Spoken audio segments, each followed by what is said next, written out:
परम श्रद्धे पूज्य स्वामी ज्ञानानंद जी महाराज,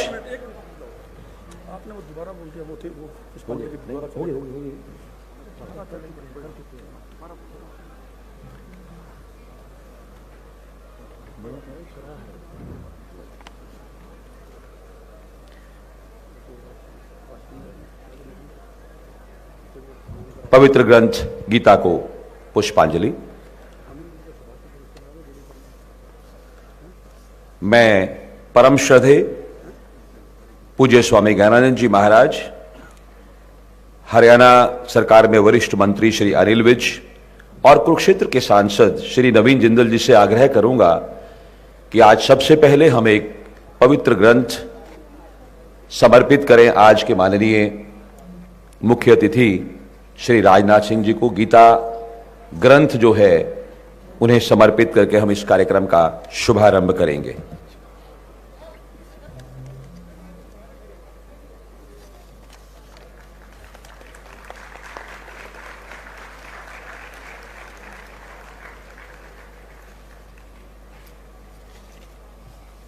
धन्यवाद।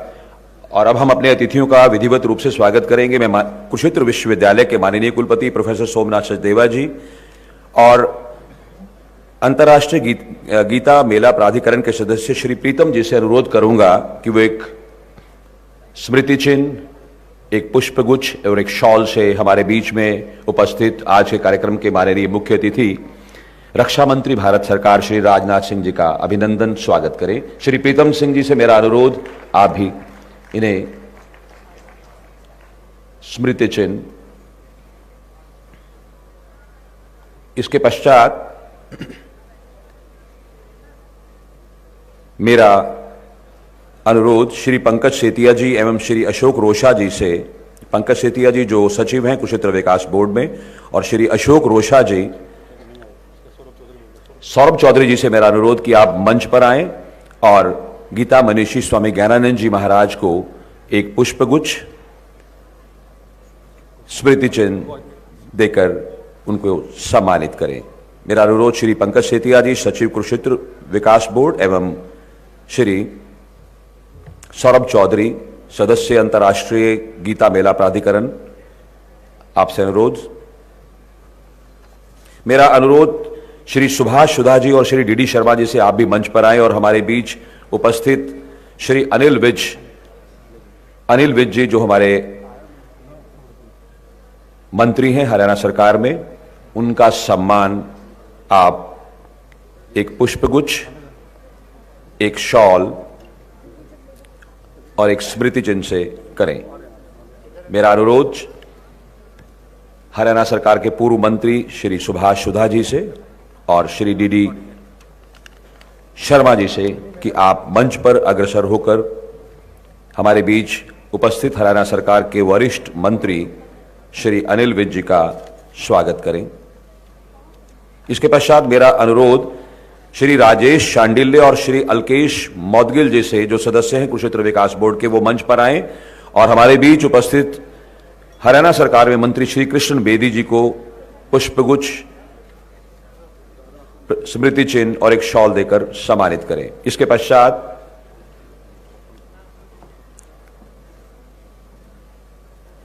मेरा अनुरोध श्री राजेश शांडिल्य, श्री अल्केश मौदगिल जी से जो सदस्य हैं कुरुक्षेत्र विकास बोर्ड के, वो आप पहुंचे, बच्चे ले आए। श्री कृष्ण बेदी जी जो मंत्री हैं हरियाणा सरकार में, उन्हें पुष्पगुच्छ और स्मृति चिन्ह देकर उनका सम्मान करें। इसके पश्चात मैं अनुरोध करूंगा श्री विजय नरूला जी और श्री जितेंद्र जी जो सम्मानित सदस्य हैं कि वो हमारे बीच उपस्थित माननीय सांसद कुरुक्षेत्र श्री नवीन जिंदल जी का अभिनंदन स्वागत करें। श्री गुरनाम सैनी जी से मेरा अनुरोध वो श्री विजय नरूला जी को ज्वाइन करें, मंच पर आएं और हमारे बीच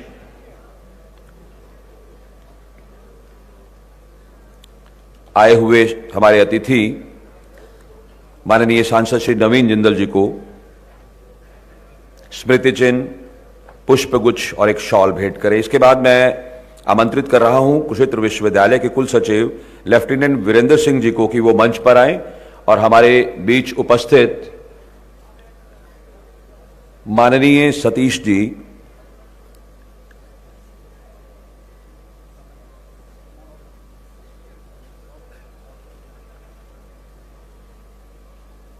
मेरा अनुरोध है कुल सचिव सौरभ चौधरी जी से मेरा पुनः अनुरोध है कि वो मंच पर आएं और माननीय सतीश जी को और अपने साथ एक केडीबी के और सम्मानित सदस्य आप भी ज्वाइन करें। कुल सचिव महोदय उपस्थित नहीं हैं तो उनके तरफ से माननीय सदस्य कुरुक्षेत्र विकास बोर्ड हमारे बीच उपस्थित माननीय सतीश जी, उनको एक पुष्पगुच्छ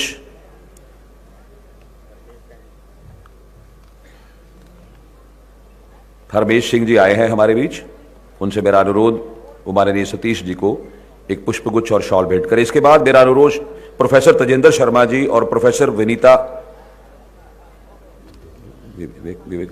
मेरा अनुरोध डॉक्टर संदीप छाबड़ा जी और गुरनाम सिंह जी से कि वो हमारे बीच श्री विवेक मुनि जी जो उपस्थित हैं उन्हें डॉक्टर संदीप छाबड़ा, श्री गुरनाम सिंह जी सदस्य कुरुक्षेत्र विकास बोर्ड, सुरक्षा कारणों की वजह से कुछ हमारे सदस्य यहां नहीं पहुंच पा रहे हैं। और बता दीजिए, श्री राजेश शांडिल्य जी से अनुरोध है कि वो दोबारा से मंच पर आए कुरुक्षेत्र विकास बोर्ड की तरफ से। माननीय लेफ्टिनेंट वीरेंद्र पाल जी हमारे बीच पहुंच गए हैं, आप आए वीरेंद्र पाल जी। और ये कुल सचिव कुरुक्षेत्र विश्वविद्यालय राजेश शांडिल्य जी के साथ आप मिलकर श्री विवेक मुनि जी को एक राजेश जी रुको, आप उनको अग्रसर रखो, आप पीछे हो जाओ। कुल सचिव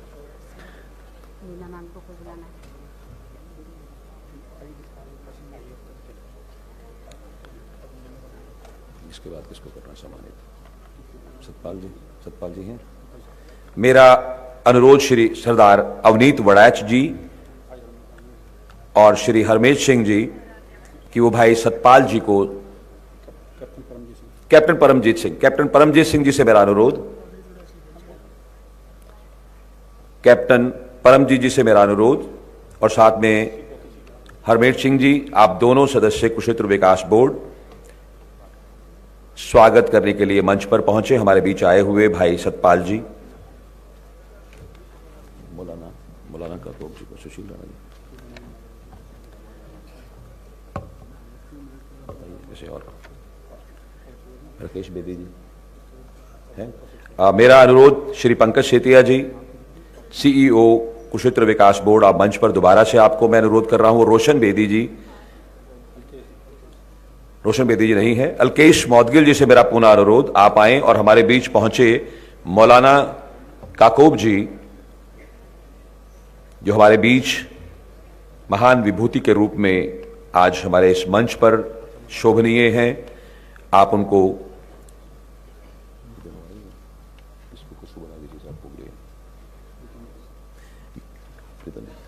मेरा अनुरोध मंच पर उपस्थित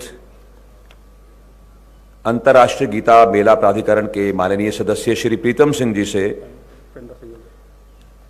और श्री उपेंद्र सिंघल जी से कि आप कुरुक्षेत्र विश्वविद्यालय के माननीय कुलपति जी को एक पुष्पगुच्छ भेंट कर उनका भी अभिनंदन करें। श्री प्रीतम जी और श्री उपेंद्र सिंघल जी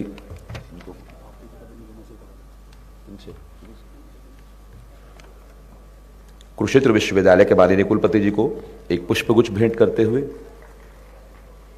हमारे बीच मेरा पुनः अनुरोध है श्री प्रीतम जी से और उपेंद्र सिंघल जी से कि हमारे बीच श्री भारत भूषण भारती जी, विशेष कर्तव्य अधिकारी, मुख्यमंत्री हरियाणा, हमारे बीच उपस्थित है मंच पर। आप एक पुष्पगुच्छ देकर उनको सम्मानित करें, उनका अभिनंदन करें।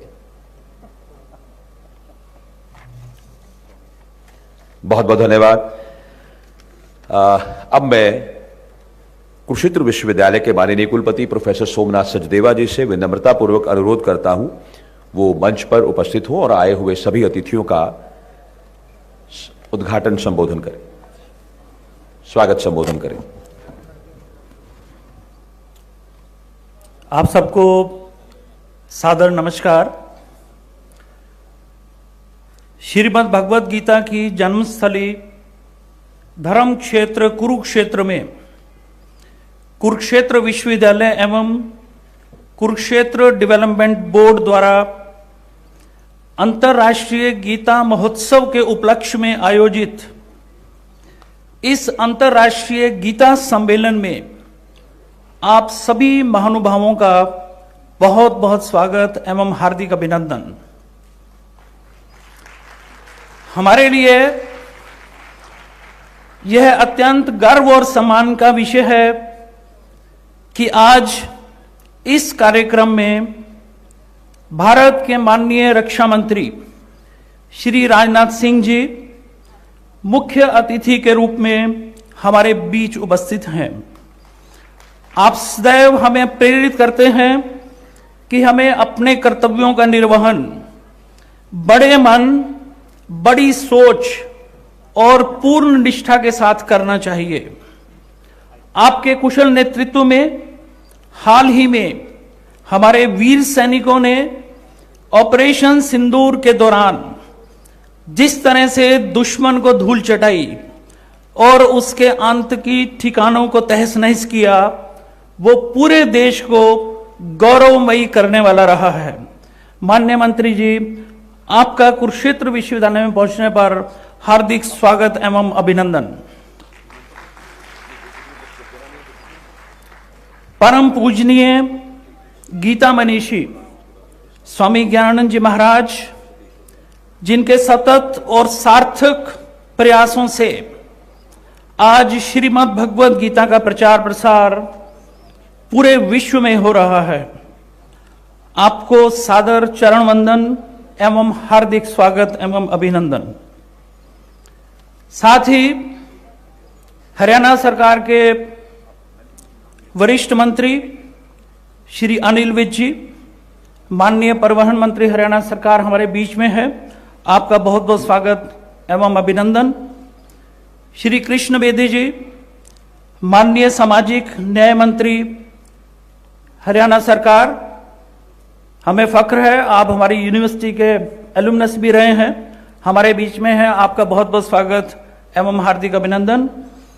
श्री नवीन जिंदल जी, एक ऐसा नाम जब भी हम अपने घरों में अपनी गाड़ी में तिरंगा फहराते हैं तो इस शख्सियत को हम अवश्य ही याद करते हैं। ऐसे हमारे माननीय सांसद कुरुक्षेत्र, युवाओं के प्रेरणा स्रोत हमारे बीच में है, श्रीमान नवीन जिंदल जी, आपका बहुत बहुत स्वागत एवं हार्दिक अभिनंदन। Ministry of external affairs this time has joined hands with the government of Haryana, the Kurukshetra development board and partner state Madhya Pradesh in organizing this Mahotsav. We express our heartfelt thanks to the Honorable Minister Dr. S. Jaishankar ji for playing a pivotal role in amplifying the message of the Gita across the world. We are honored to have Madam Neena Malhotra ji, Secretary, Ministry of External Affairs, gracing this occasion with us. Madam, we extend a very warm welcome to you. At the initiative of Ministry of External Affairs, about 25 distinguished scholars from 16 countries that include US, UK, Australia, Russia, Belarus, Poland, Hungary, Fiji, Nepal and others are participating in this international conference. In fact, they are present amidst us. Please, can you please rise in your seats, all our distinguished guests from abroad. Let us welcome them with a big round of applause. Thank you very much. Shri Satish Kumar ji, आर्थिक विषयों के विशेषज्ञ, सामाजिक चिंतक व स्वदेशी जागरण मंच के राष्ट्रीय सह संगठक हमारे मध्य उपस्थित हैं। आप पूरे देश में स्वावलंबी अभियान द्वारा युवाओं का कौशल विकास और उनको स्वरोजगार युक्त कैसे करें, इसके लिए प्रेरित करने का काम करते हैं। हमारे बीच में हैं, आपका बहुत बहुत स्वागत एवं अभिनंदन। भाई सतपाल सिंह जी, आप सिख धर्म अमेरिका के एम्बेसडर हैं और विभिन्न वैश्विक अंतर धार्मिक संगठनों के शांति दूत हैं, जो विश्व में शांति और सद्भाव को बढ़ाने का काम करते हैं। आपका भी दिल की गहराइयों से बहुत बहुत अभिनंदन। आचार्य श्री विवेक मुनि जी महाराज, आप आचार्य सुशील मुनि मिशन के फाउंडर चेयरमैन हैं, एक जाने माने संत और आध्यात्मिक गुरु हैं। आपका भी कुरुक्षेत्र विश्वविद्यालय में पहुंचने पर बहुत बहुत स्वागत एवं अभिनंदन। गीता को ईश्वर का पैगाम मानने वाले मौलाना काकोब जी हमारे साथ मौजूद हैं। आपका बहुत बहुत स्वागत एवं अभिनंदन। इसके साथ ही सभागार में उपस्थित पूर्व मंत्री Shriman Subhash Sudha ji, OSD to CM Shri Bharat Bhushan Bharati ji, KDB के सीईओ श्री पंकज सेतिया जी, मानद सचिव श्री उपेंद्र सिंघल जी, हरियाणा सरकार के सभी सम्मानित अधिकारीगण, केडीबी के सभी सदस्यगण, सभी अतिथिगण, कुरुक्षेत्र यूनिवर्सिटी के रजिस्ट्रार डॉक्टर वीरेंद्र पॉल, इस कॉन्फ्रेंस के डायरेक्टर डॉक्टर तेजिंदर शर्मा, सभी फैकल्टी मेंबर्स, स्टाफ मेंबर्स, देश विदेश से आए सभी डिस्टिंग्विश्ड डेलीगेट्स। मैं बताना चाहूंगा, इस समय हमारे पास हॉल के अंदर आईआईटी मंडी के डायरेक्टर प्रोफेसर लखमिंदर बेहरा जी उपस्थित हैं। एनआईटी कुरुक्षेत्र के डायरेक्टर प्रोफेसर बीवी रमन्ना रेड्डी जी हैं। पीईसी टेक्नोलॉजी यूनिवर्सिटी के former director doctor Baldev Setia ji यहां उपस्थित हैं। इसी तरह और भी बहुत से गणमान्य हमारे अतिथिगण हमारे साथ मौजूद हैं। इनके साथ ही सभी मीडिया बंधुओं एवं प्यारे विद्यार्थियों, आप सबकी गरिमामय उपस्थिति हमारे लिए बहुत ही उत्साहवर्धक है। आप सबका बहुत बहुत स्वागत एवं अभिनंदन। मुझे आपको बताते हुए ये बहुत हर्ष हो रहा है कि कुरुक्षेत्र विश्वविद्यालय को नैक द्वारा दिए जाने वाला हाईएस्ट ग्रेड A++ ग्रेड प्राप्त है। नेशनल एजुकेशन पॉलिसी 2020 को इसके सभी कोर प्रावधानों के साथ पूरे देश में सर्वप्रथम लगाने वाला भी कुरुक्षेत्र विश्वविद्यालय ही है। अपने विद्यार्थियों को शिक्षा के साथ भारतीय ज्ञान परंपरा की शिक्षा देने में भी यह विश्वविद्यालय अग्रणीय है। इसी उद्देश्य से हर वर्ष गीता जयंती महोत्सव के उपलक्ष्य में श्रीमद् भगवद गीता पर अंतर्राष्ट्रीय सम्मेलन का आयोजन किया जाता है। अब की बार इस सम्मेलन का विषय है श्रीमद् भगवद गीतोक्त स्वधर्म, कर्तव्य निष्ठा, शांति, सद्भावना एवं स्वदेशी की प्रेरणा।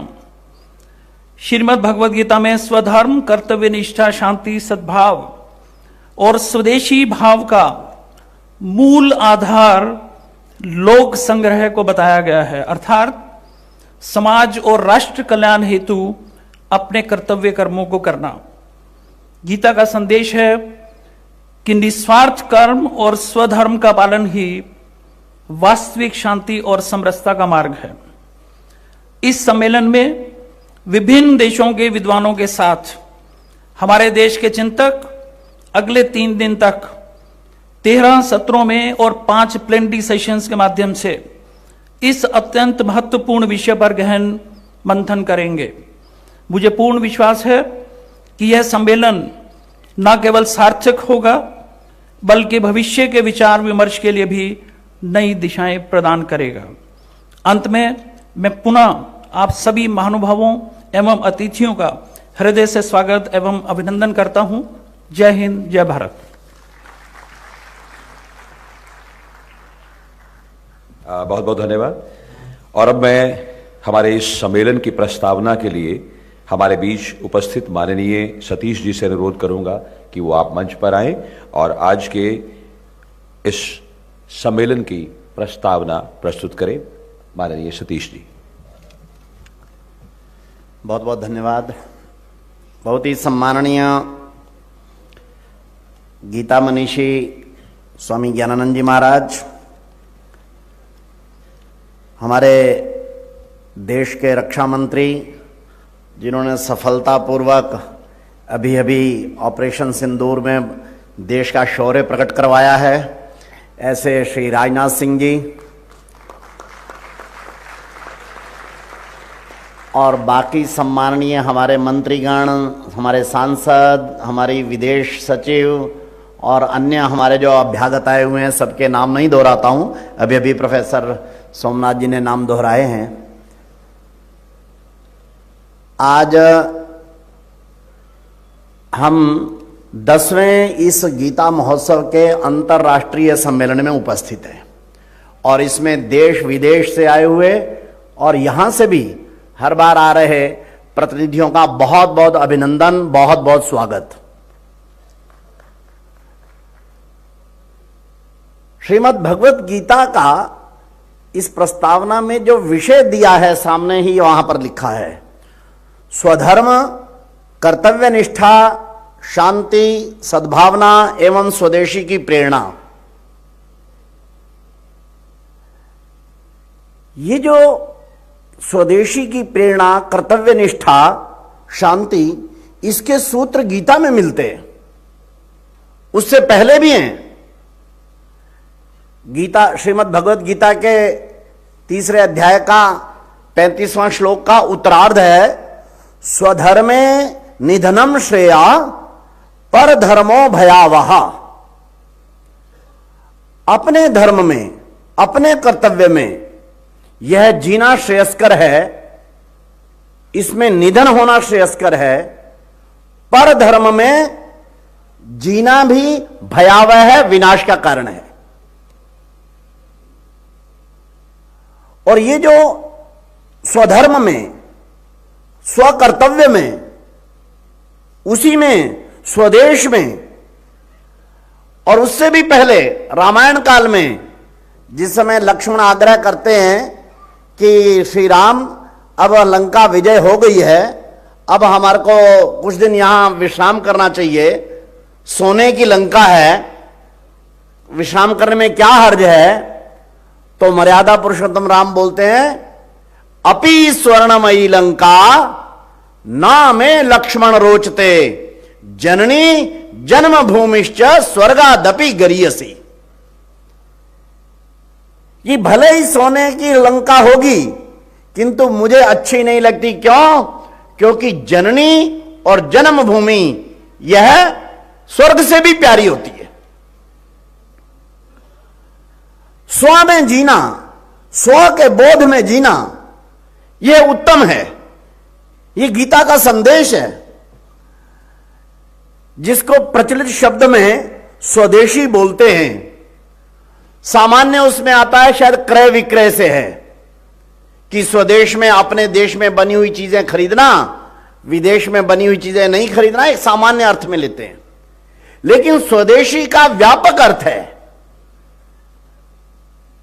स्वभाषा, स्वभूषा, स्वधर्म, स्वकर्तव्य, स्वबोध।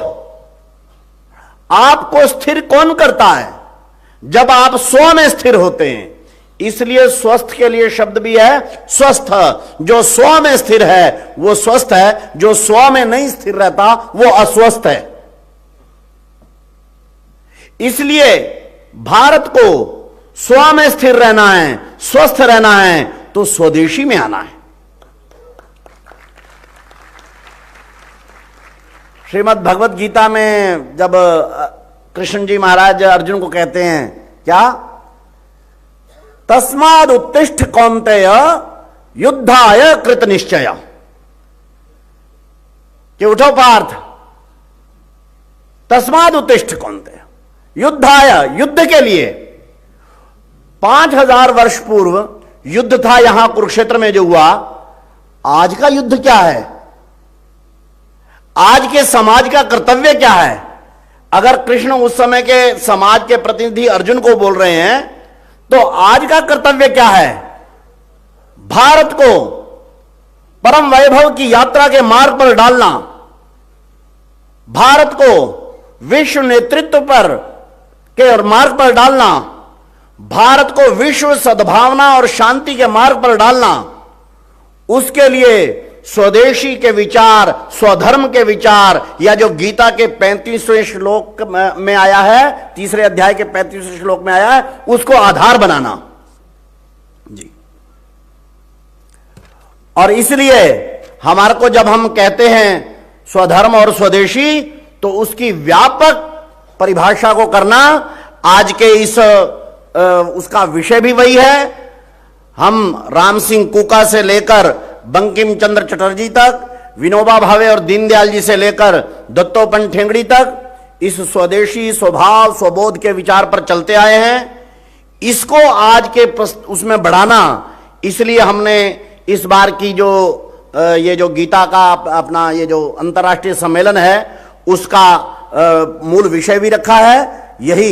यही गीता का उपदेश भी है, और उसमें गीता क्या संदेश दे सकती है, इसको अगले 3 दिन हम समझेंगे। इसी कर्तव्य निष्ठा, शांति, सद्भावना और स्वदेशी की प्रेरणा पर समाज कैसे अग्रसर हो, अगले इन 3 दिनों में हम इस पर चिंतन करें। आप लोगों को बहुत बहुत शुभकामनाएं, बहुत बहुत अभिनंदन। धन्यवाद माननीय सतीश जी। और अब मैं हिंदी में बुला रहा हूं एक ऐसे विदेशी विद्वान को जो हमारे बीच ऑस्ट्रेलिया से पहुंचे हैं, और मैं हिंदी में ही बुला रहा हूं। मार्क एलन से मेरा अनुरोध है कि वो मंच पर आएं और अपनी यहां पर आने का जो उनका उद्देश्य है उसके साथ अपनी वक्तव्य, अपनी प्रस्तुति करें। मार्क एलन जो ऑस्ट्रेलिया से आए हैं for 2 minutes। I hope you understand Hindi. You please come on the dais this way. हमारे बीच जो विद्वान हैं वो सभी गीता को मानने वाले हैं, गीता पर शोध करते हैं, तो ऑस्ट्रेलिया से आए हैं। मैं इनको आमंत्रित करता हूं। Just for 2 minutes you please express your views. Thank you. Thank you very much. And I speak on behalf of the foreign guests. As you've heard, we're 25, something like that, from many different countries. We would like to thank the Ministry of External Affairs, one, for inviting us and for supporting our visit here. We're honoured and delighted to be here. I myself have been to many parts of India, but I've never been to Kurukshetra, so it's a great delight. And it will be very interesting to participate in the lectures further on in the day, and to meet and talk to other members. So thank you very much for inviting us. Thank you. Thank you very much Mark Allen sir. Now, और अब मैं आमंत्रित कर रहा हूं हमारे बीच मंच पर उपस्थित संत मौलाना काकूब जी। आप आए और संक्षिप्त में, क्योंकि समय सीमा को ध्यान में रखते हुए, अपने वक्तव्य को संक्षिप्त में मौलाना काकूब जी। नमस्कार, आदाब। औज़ु बिल्लाहि मिनश शैतानिर रजीम, बिस्मिल्लाहिर रहमानिर रहीम। मैंने कुरान मजीद का एक श्लोक आपकी खिदमत में पेश किया है। मंच पर तशरीफ़ फरमा हमारे भारत की शान आली जनाब मोहतरम राजनाथ सिंह जी, और पूरी दुनिया में गीता मनीषी के नाम से जाने जाते हैं, पहचाने जाते हैं हमारे प्रभु स्वामी ज्ञानंद जी महाराज, और बाकी जितनी शख्सियतें बैठी हुई नाम लूँगा तो टाइम ज़्यादा हो जाएगा, वक्त कम है, कहना बहुत कुछ था, लेकिन इस वक्त लंबी चौड़ी तकरीर की कोई गुंजाइश नहीं है। हम यहाँ जितने लोग इस हाल में बैठे हुए हैं, सब श्रीमद् भगवद गीता को अपने जहन में, अपने दिमाग में बसा के आए हैं कि श्रीमद् भगवद गीता एक ईश्वर का रूहानी कलाम और पैगाम है। ये हमारा ईमान है, ये हमारी आस्था है, और इस पर हमें काम करना है। यहाँ जमा होने का मकसद ये है कि यहाँ से कुछ लेके जाएं, और जहाँ जहाँ जाएं फिर उस ईश्वर के कलाम को, ईश्वर के पैगाम को, नगमे इलाही को, किताब इलाही को, उसके अहकामात को, ज़िंदगी के तरीक़े को, अपने सलीक़े को एक दूसरे तक पहुँचाएँ, ताकि हमारा भारत भी मजबूत हो, इंसानियत भी मजबूत हो, और श्रीमद् भगवद गीता का ज्ञान भी एक दूसरे तक चला जाए। क्यों? इसलिए कि ये किसी बंदे की किताब नहीं है, किसी प्रोफेसर की किताब नहीं है, किसी आम इंसान का पैगाम नहीं है, किसी टीचर का लिखा हुआ पैगाम हमारे दरमियान नहीं है, बल्कि उसकी तरफ से जो पैगाम आया है वो हमारे दरमियान है। इसी के सिलसिले में आज ये 10 साल के बाद 10 प्रोग्राम मुकम्मल हो रहे हैं। 2016 में भी मैं आया था, स्पीच दी थी, मगर बस मैं अपनी बात को तमाम कर रहा हूं।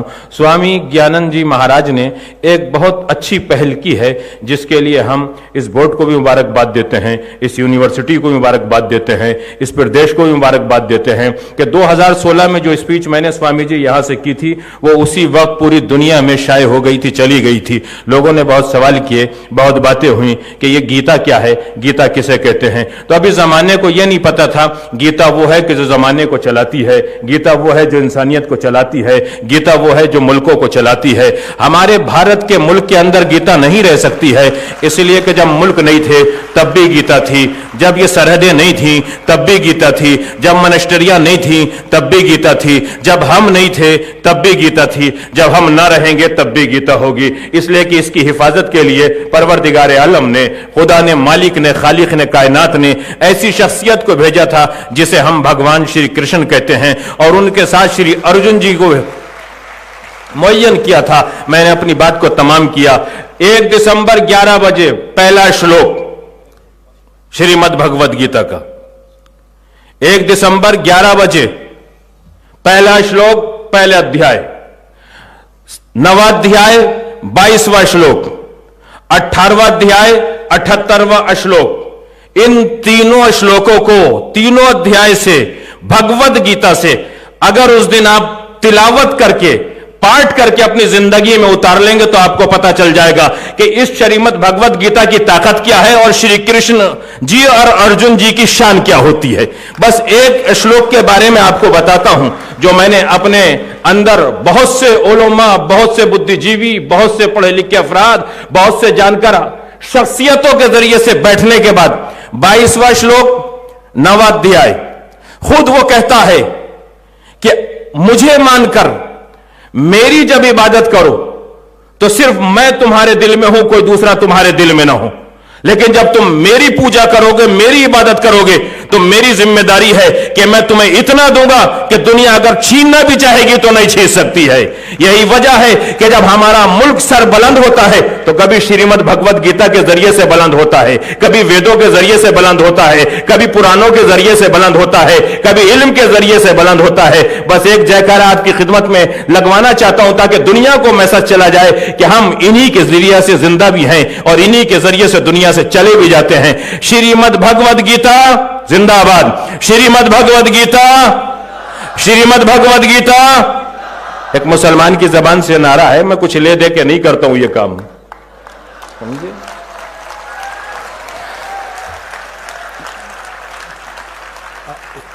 वक्फ संशोधन बिल के ऊपर पूरे हिंदुस्तान में दुनिया को मालूम है कि मैंने सबसे ज्यादा ताकत के साथ उस वक्फ संशोधन बिल के लिए आवाज उठाई जिसमें हमारी भारत माता की 9 लाख बीघा जमीन से ज्यादा अवैध कब्जे दूसरों के हैं।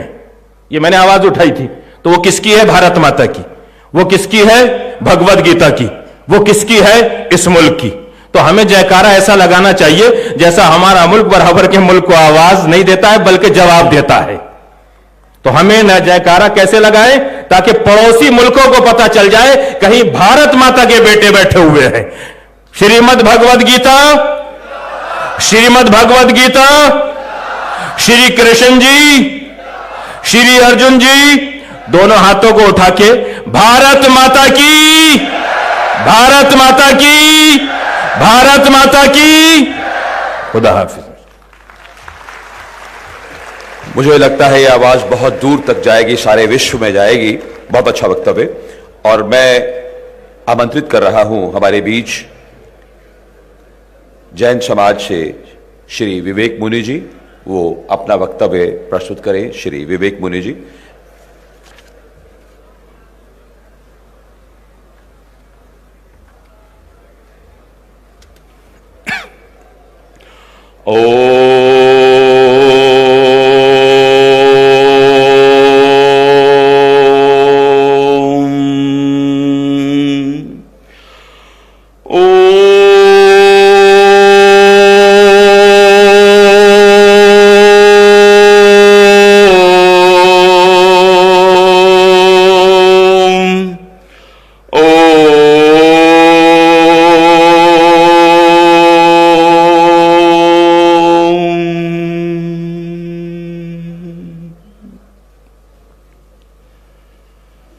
परम आदरणीय, परम श्रद्धेय, परम वंदनीय गीता ज्ञान को पूरे विश्व में प्रचारित और प्रसारित करने वाले परम पूज्य गीता मनीषी महामंडलेश्वर स्वामी ज्ञानानंद जी महाराज साहब, भारत सरकार के ऊर्जावान रक्षा मंत्री आदरणीय राजनाथ सिंह जी, मंच पर विराजित सभी धर्मों के धर्माचार्य और विशिष्ट अतिथि, उपस्थित भाइयों बहनों, गीता जयंती का यह पावन पर्व जो भगवान श्री कृष्ण ने गीता का अमर संदेश अर्जुन के माध्यम से पूरी मानवता को, पूरे विश्व को दिया,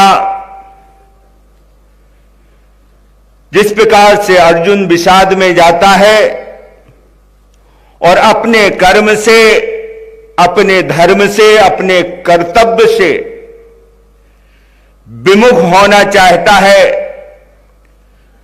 पलायन करना चाहता है, उससे, उस कर्तव्य से, उस धर्म से दूर भागना चाहता है, और जब वो अपने मन से हताश, निराश हो जाता है, विषाद में चला जाता है,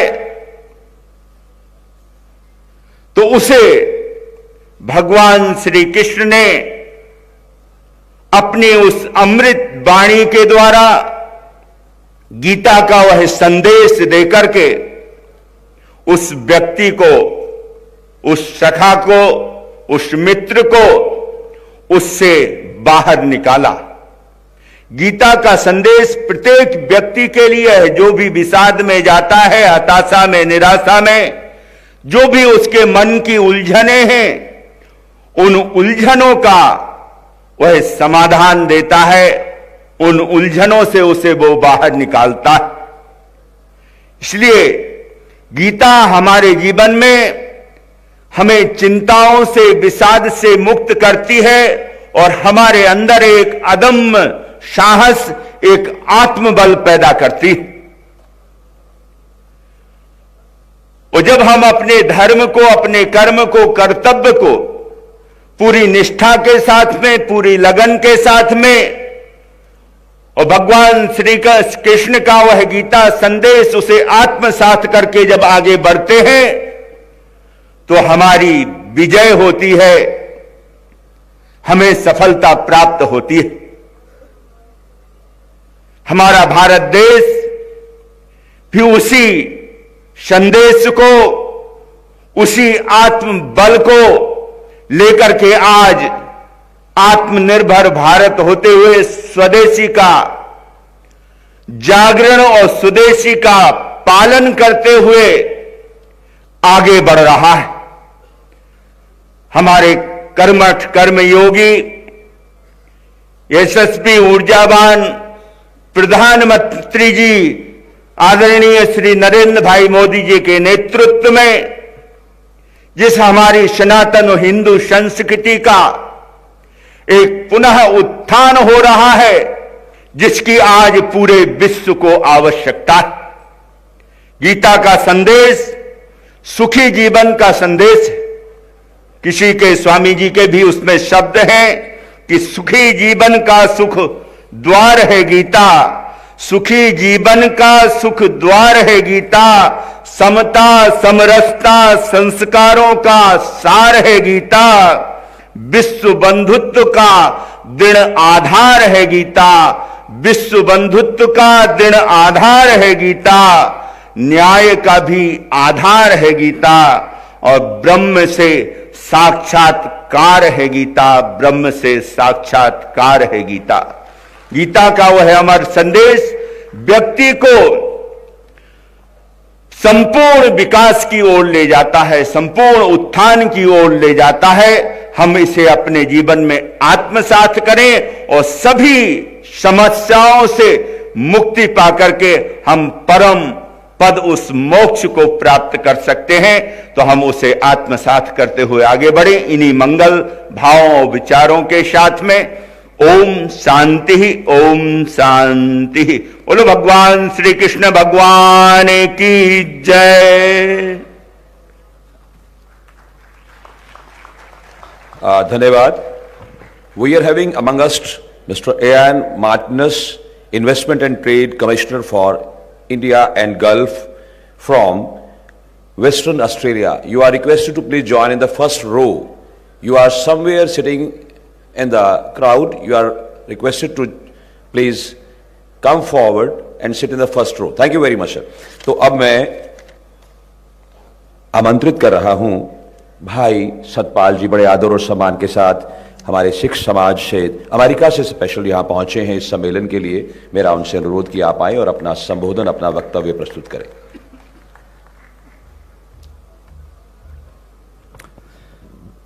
वाहेगुरु जी का खालसा, वाहेगुरु जी की फतेह। जय श्री कृष्ण।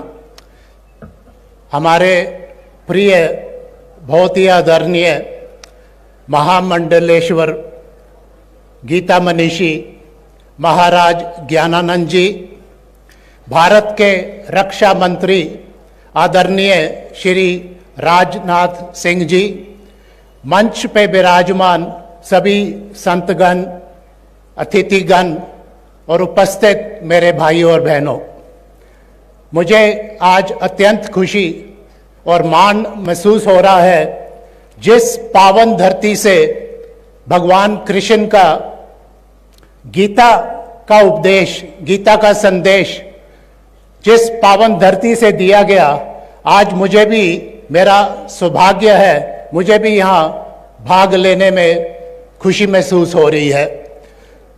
क्योंकि संक्षेप में बात करनी है तो मैं अपना संक्षेप में आपसे कुछ थॉट्स शेयर करना चाहता हूँ।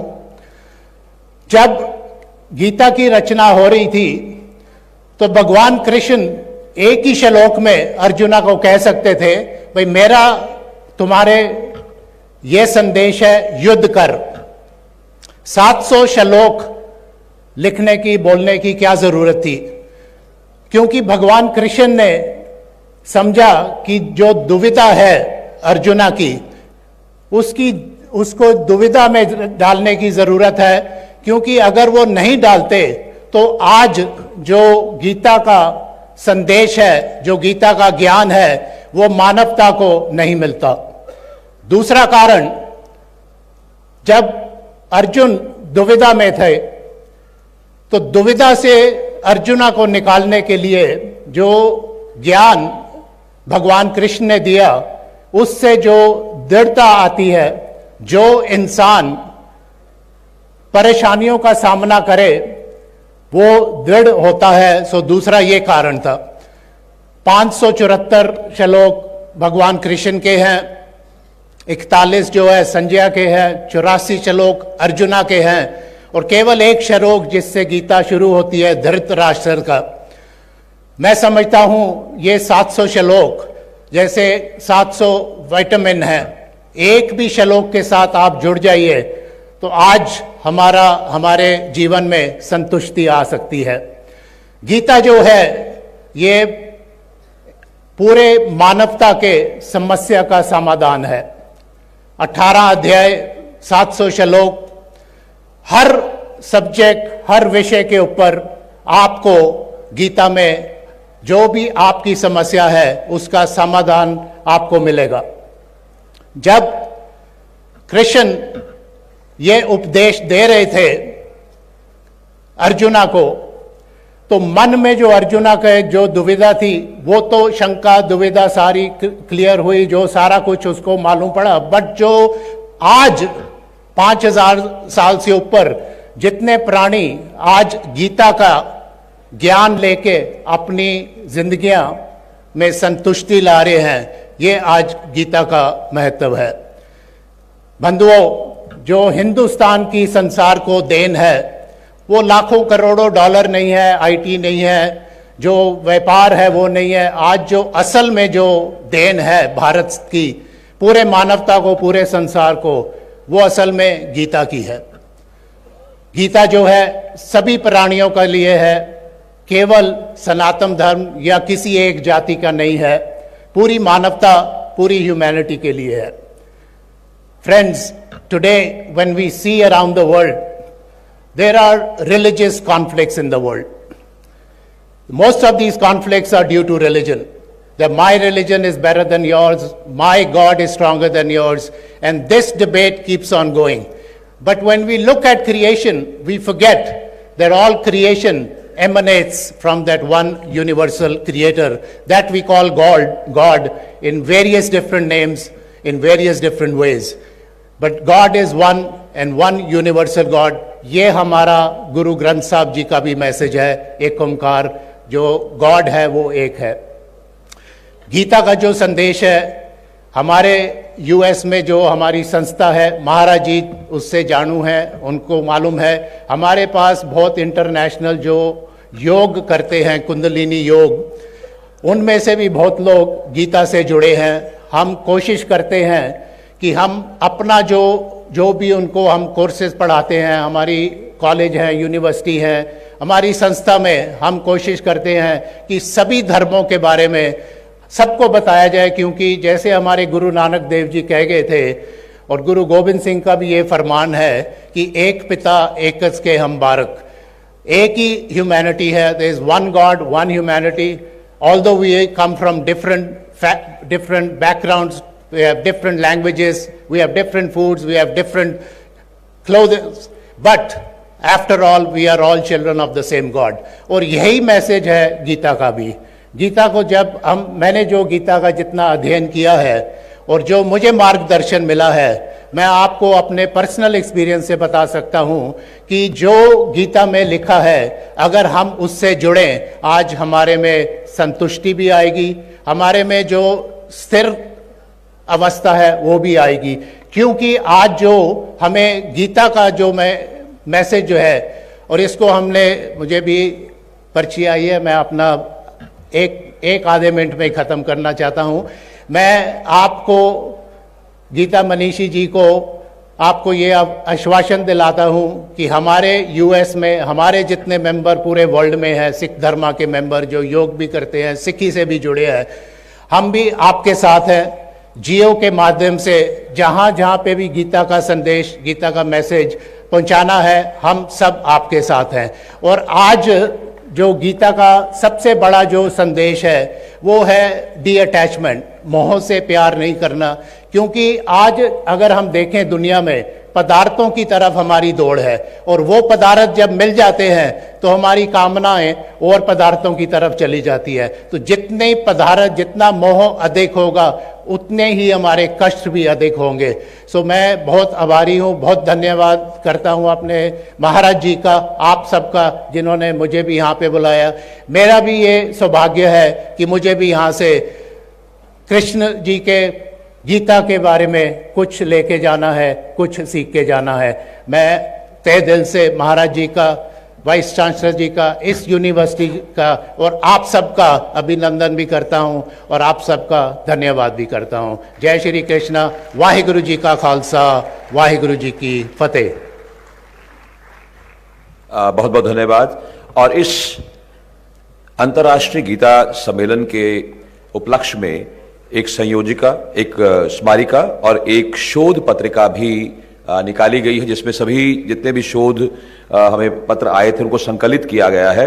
तो मेरा अनुरोध है स्मारिका की संयोजिका डॉक्टर खुशविंदर कौर और हमारे जो शोध पत्रिका उसके संपादक डॉक्टर दिनेश गुप्ता जी, आप मंच पर आए और आज उपस्थित सभी हमारे माननीय अतिथियों और मुख्य अतिथि जी के माध्यम से उस पुस्तक का और हमारी स्मारिका का आप यहाँ पर अनावरण जो है वो करवाएं। डॉक्टर दिनेश गुप्ता और प्रोफेसर खुशविंदर कौर, आप दोनों मंच पर उपस्थित हों फोटोग्राफ के लिए।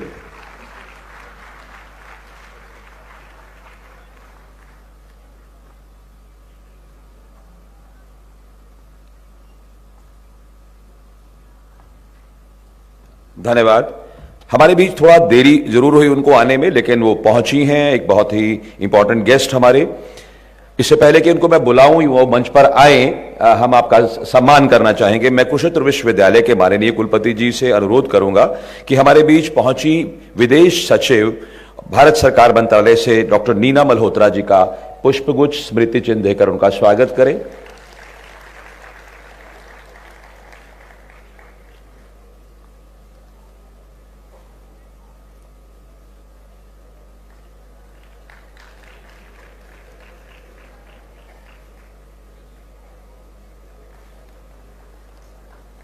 धन्यवाद। और मैं डॉक्टर नीना मल्होत्रा जी जो secretary ministry of external affair है उनको आमंत्रित करता हूं कि वो मंच पर आए और अपना संबोधन प्रस्तुत करें।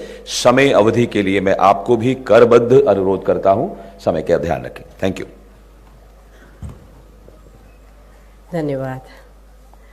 Namaskar and warm greetings to all the respected dignitaries on the dais, esteemed scholars, and honored guests present here today. It's a moment of great pride and joy to be part of the 10th International Gita Mahotsav 2025, a celebration that brings together hearts and minds from across the globe in reference of the timeless vision of the Bhagavad Gita. This sacred scripture is not just a religious text, it's a universal guide to living with purpose, courage, and clarity. I would like to express heartfelt gratitude to the Government of Haryana and in particular Kurukshetra Development Board and all those associated with it for organization of this event, for taking this wonderful initiative of Gita Mahotsav organization annually for the past 10 years and involving MEA with it. This year, the involvement of the Ministry of External Affairs is very special.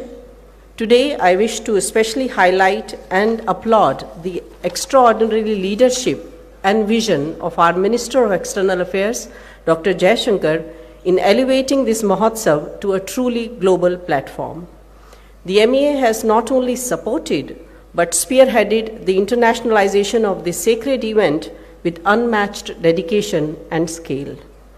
MEA's efforts, in collaboration with Government of Haryana and our partner state Madhya Pradesh and Kurukshetra Development Board, have transformed this year's Mahotsav celebration into a great spiritual movement. Owing to MEA's coordination with Indian missions across the world, we are honored to welcome 20 distinguished foreign scholars who bring rich and diverse perspectives to the teachings of Gita. This is not just participation, it's a powerful symbol of the Gita's universal relevance and the MEA's commitment to cultural diplomacy. Moreover, 28 translated editions of the Bhagavad Gita have been curated for the exhibition, showcasing its reach across languages and continents. More than 50 Indian missions and posts have or are organizing parallel events and exhibitions worldwide, each one a glowing tribute to the Gita's message and the MEA's tireless efforts. From Europe to America, from Asia to Africa, Russia and Australia, the Gita Mahotsav is being celebrated with great fervor and devotion. These parallel events, held in cultural centers, universities, temples, auditoriums, and public spaces, are a testament to the Gita's timeless appeal and the global resonance of its teachings. The spirit of the Mahotsav has truly transcended borders, uniting people in reflection, dialogue, and celebration. We feel that through these global initiatives, the MEA has not only amplified the voice of Indian heritage, but has also built bridges of understanding and harmony across nations. Let us all take inspiration from the Bhagavad Gita and continue to walk the path of dharma guided by wisdom, unity, and compassion. Dhanyavad. Thank you.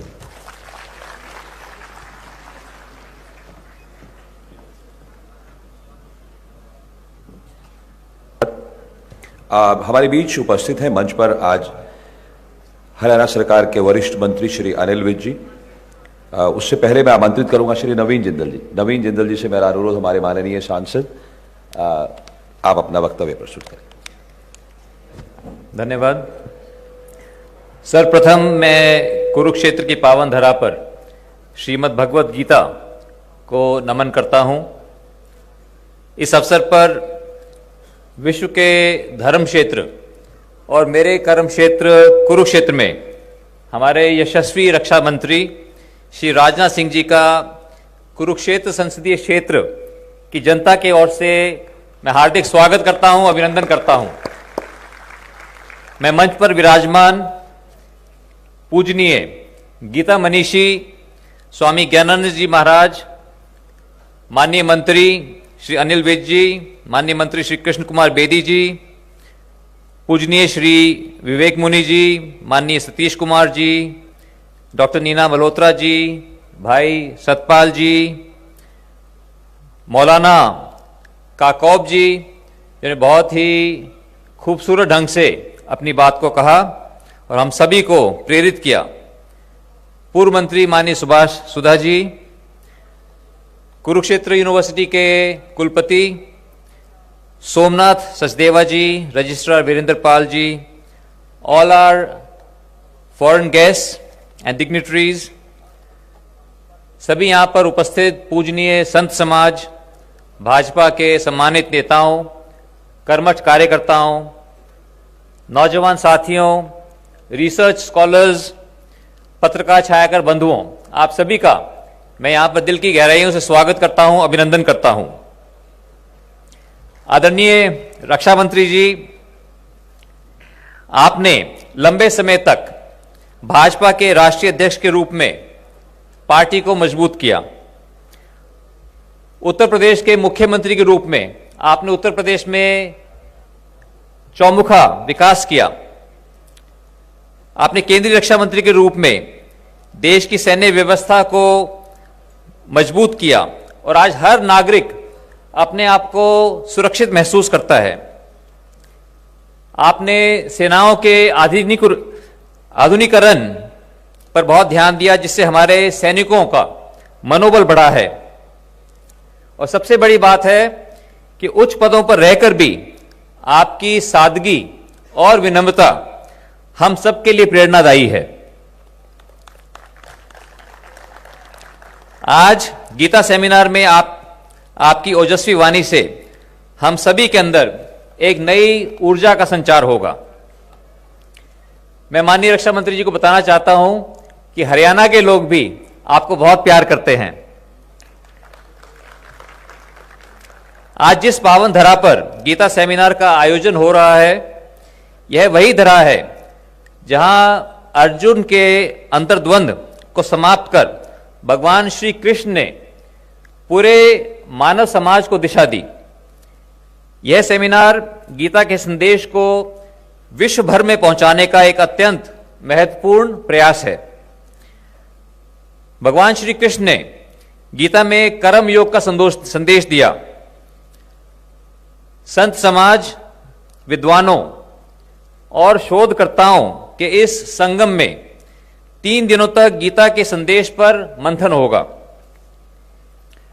Swami Vivekananda, आदि शंकराचार्य, दयानंद सरस्वती और हमारे माननीय प्रधानमंत्री नरेंद्र मोदी जी ने गीता को आत्मसात किया है। इस मंच से मैं युवाओं को आह्वान करता हूं कि गीता पढ़ें और समझें। गीता के संदेश से कर्तव्य के संकल्प को अपने जीवन में अपनाएं।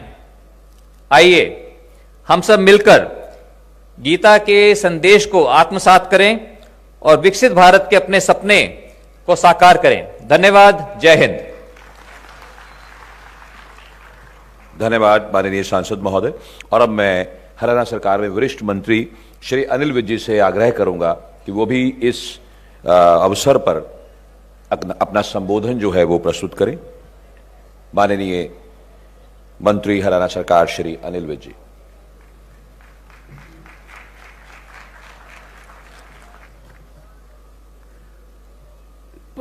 परम पूजनीय गीता मनीषी ज्ञानानंद जी, भारत के रक्षा मंत्री, जिनकी आवाज़ रोज पाकिस्तान की नींद उड़ा देती है, दुश्मनों की नींद उड़ा देती है। विश्व के भिन्न भिन्न क्षेत्रों से भिन्न भिन्न धर्मों में आस्था रखने वाले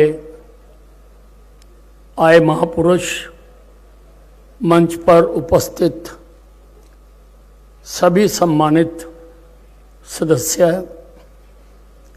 आज से हजारों वर्ष पहले धृतराष्ट्र ने संजय से पूछा था, धर्म क्षेत्रे कुरुक्षेत्रे समवेता युजस्व माम का पांडवश्चैव किम अकुर्वत संजय। धृतराष्ट्र ने संजय से पूछा था कि धर्म क्षेत्र कुरुक्षेत्र में जब मेरे और मेरे रिश्तेदारों के बेटे मिले तो क्या हुआ? क्या हुआ? जो हुआ उसको आज सारा संसार जानता है। यहां पर श्री कृष्ण ने हर प्रकार से ध्यान, कर्म, सांख्य योग, हर प्रकार से अर्जुन को सिखाने की कोशिश की।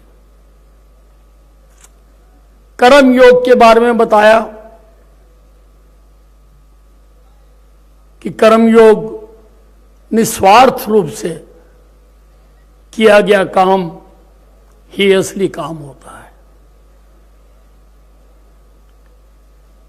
श्री कृष्ण ने यह भी कहा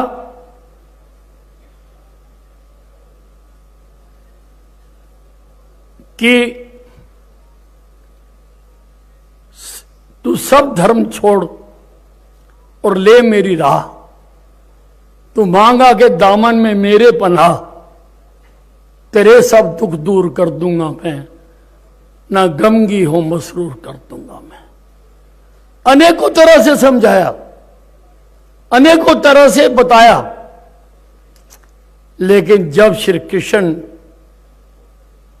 को समझ नहीं आई तो उन्होंने अंतिम वाक्य कह दिया।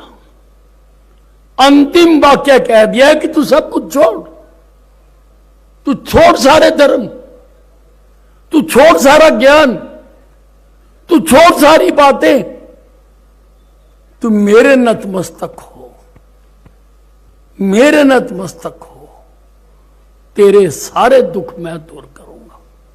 तू दुख तभी तक पाता है जब तक तू ये मानता है कि मैं कर रहा हूं, और अगर तू ये मानेगा कि मैं नहीं कर रहा हूं, तू कर रहा है, तो सब कुछ मैं समेटूंगा, तू सब चीज से बरी हो जाएगा, सब चीजों से मुक्त हो जाएगा। श्री कृष्ण ने यह भी कहा कि तस्मात् शास्त्र नाम परमानम कार्य अकार्य व्यवस्थित। फकत शास्त्र को बना रहनुमा,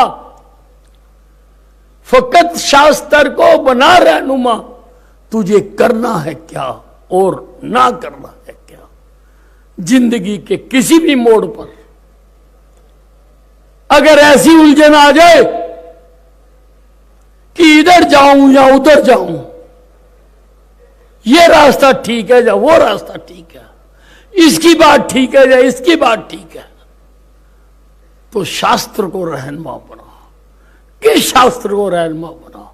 इस शास्त्र को रहनुमा बना जिसकी आज हमने पूजा की है, जो आज शास्त्र सबको भेंट किया गया।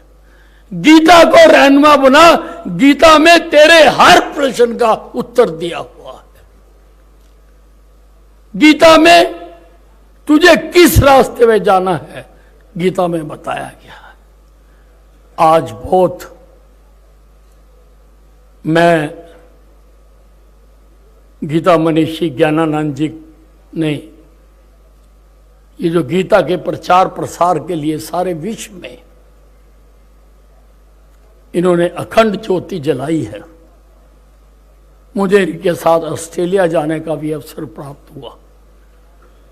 हर साल किसी न किसी देश में जाकर भी ये गीता ज्ञान को फैला रहे हैं, पहुंचा रहे हैं हर आदमी तक, ताकि हर आदमी इसको समझकर अपने जीवन को सफल कर ले। मैं सबका, जितने लोग आज यहाँ पर आए हैं, सबका आभार प्रकट करता हूँ। धन्यवाद। धन्यवाद माननीय मंत्री जी। और हमारे बीच एक और अतिथि के रूप में हरियाणा सरकार में मंत्री श्री कृष्ण बेदी जी भी मंच पर उपस्थित हैं। मेरा आपसे विनम्रता पूर्वक अनुरोध, आप भी अपनी उपस्थिति जो है वो दर्ज करवाएं, लेकिन समय सीमा का थोड़ा सा ध्यान रखने के लिए आपके करबद्ध अनुरोध है।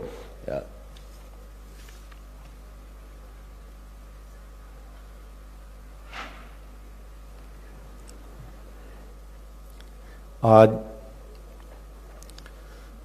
अंतर्राष्ट्रीय गीता जयंती महोत्सव के इस पावन पवित्र अवसर पर कुरुक्षेत्र विश्वविद्यालय कुरुक्षेत्र के इस प्रांगण में इस 3 दिवसीय जो गीता का एक सेमिनार कुरुक्षेत्र विश्वविद्यालय के सहयोग से और हम सब के पूजनीय आदरणीय गीता मनीषी स्वामी ज्ञानानंद जी महाराज की एक सोच और विचार को लेकर लगातार चल रहा है। उसमें मुख्य अतिथि के रूप में हम सब के बीच में हम सब के आदरणीय पूजनीय वंदनीय देश के माननीय रक्षा मंत्री राजनाथ सिंह जी आज यहाँ पर उपस्थित हैं। जोरदार करतल ध्वनि के साथ एक बार उन सभी का अभिनंदन और स्वागत। मैं स्वागत करता हूँ श्री विवेक मुनि जी महाराज का, माननीय सतीश जी का, श्री सतपाल जी का, आदरणीय मौलाना काकोब जी का, यहाँ पर उपस्थित मंच पर हमारे बहुत ही वरिष्ठ मंत्री आदरणीय भाई अनिल विज जी का, हमारे यहाँ के स्थानीय सांसद और बहुत बड़े समाज सेवी आदरणीय भाई नवीन जिंदल जी का, कुरुक्षेत्र विश्वविद्यालय के माननीय कुलपति सोमनाथ सचदेवा जी का और कुरुक्षेत्र विकास बोर्ड के सभी अधिकारियों का, सभी उपस्थित महानुभाव का, पत्रकार छायाकार बंधुओं का। मैं तो केवल 1 सेकंड के लिए माने मुख्यमंत्री जी के बिहाफ पर आज आए हुए अतिथियों का अभिनंदन और स्वागत करने के लिए यहाँ पर खड़ा हुआ हूँ और आप सभी हम सब का मार्गदर्शन करने के लिए अपना कीमती समय निकालकर सभी महानुभाव यहाँ पर पहुँचे हैं और हमारा आने वाली पीढ़ियों का आप मार्गदर्शन करेंगे। इसी के साथ आप सभी का अभिनंदन और स्वागत करते हुए पुनः मैं हरियाणा सरकार के लोकप्रिय मुख्यमंत्री नायब सिंह सैनी जी की ओर से आप सभी का आभार प्रकट करता हूँ और अभिनंदन करता हूँ।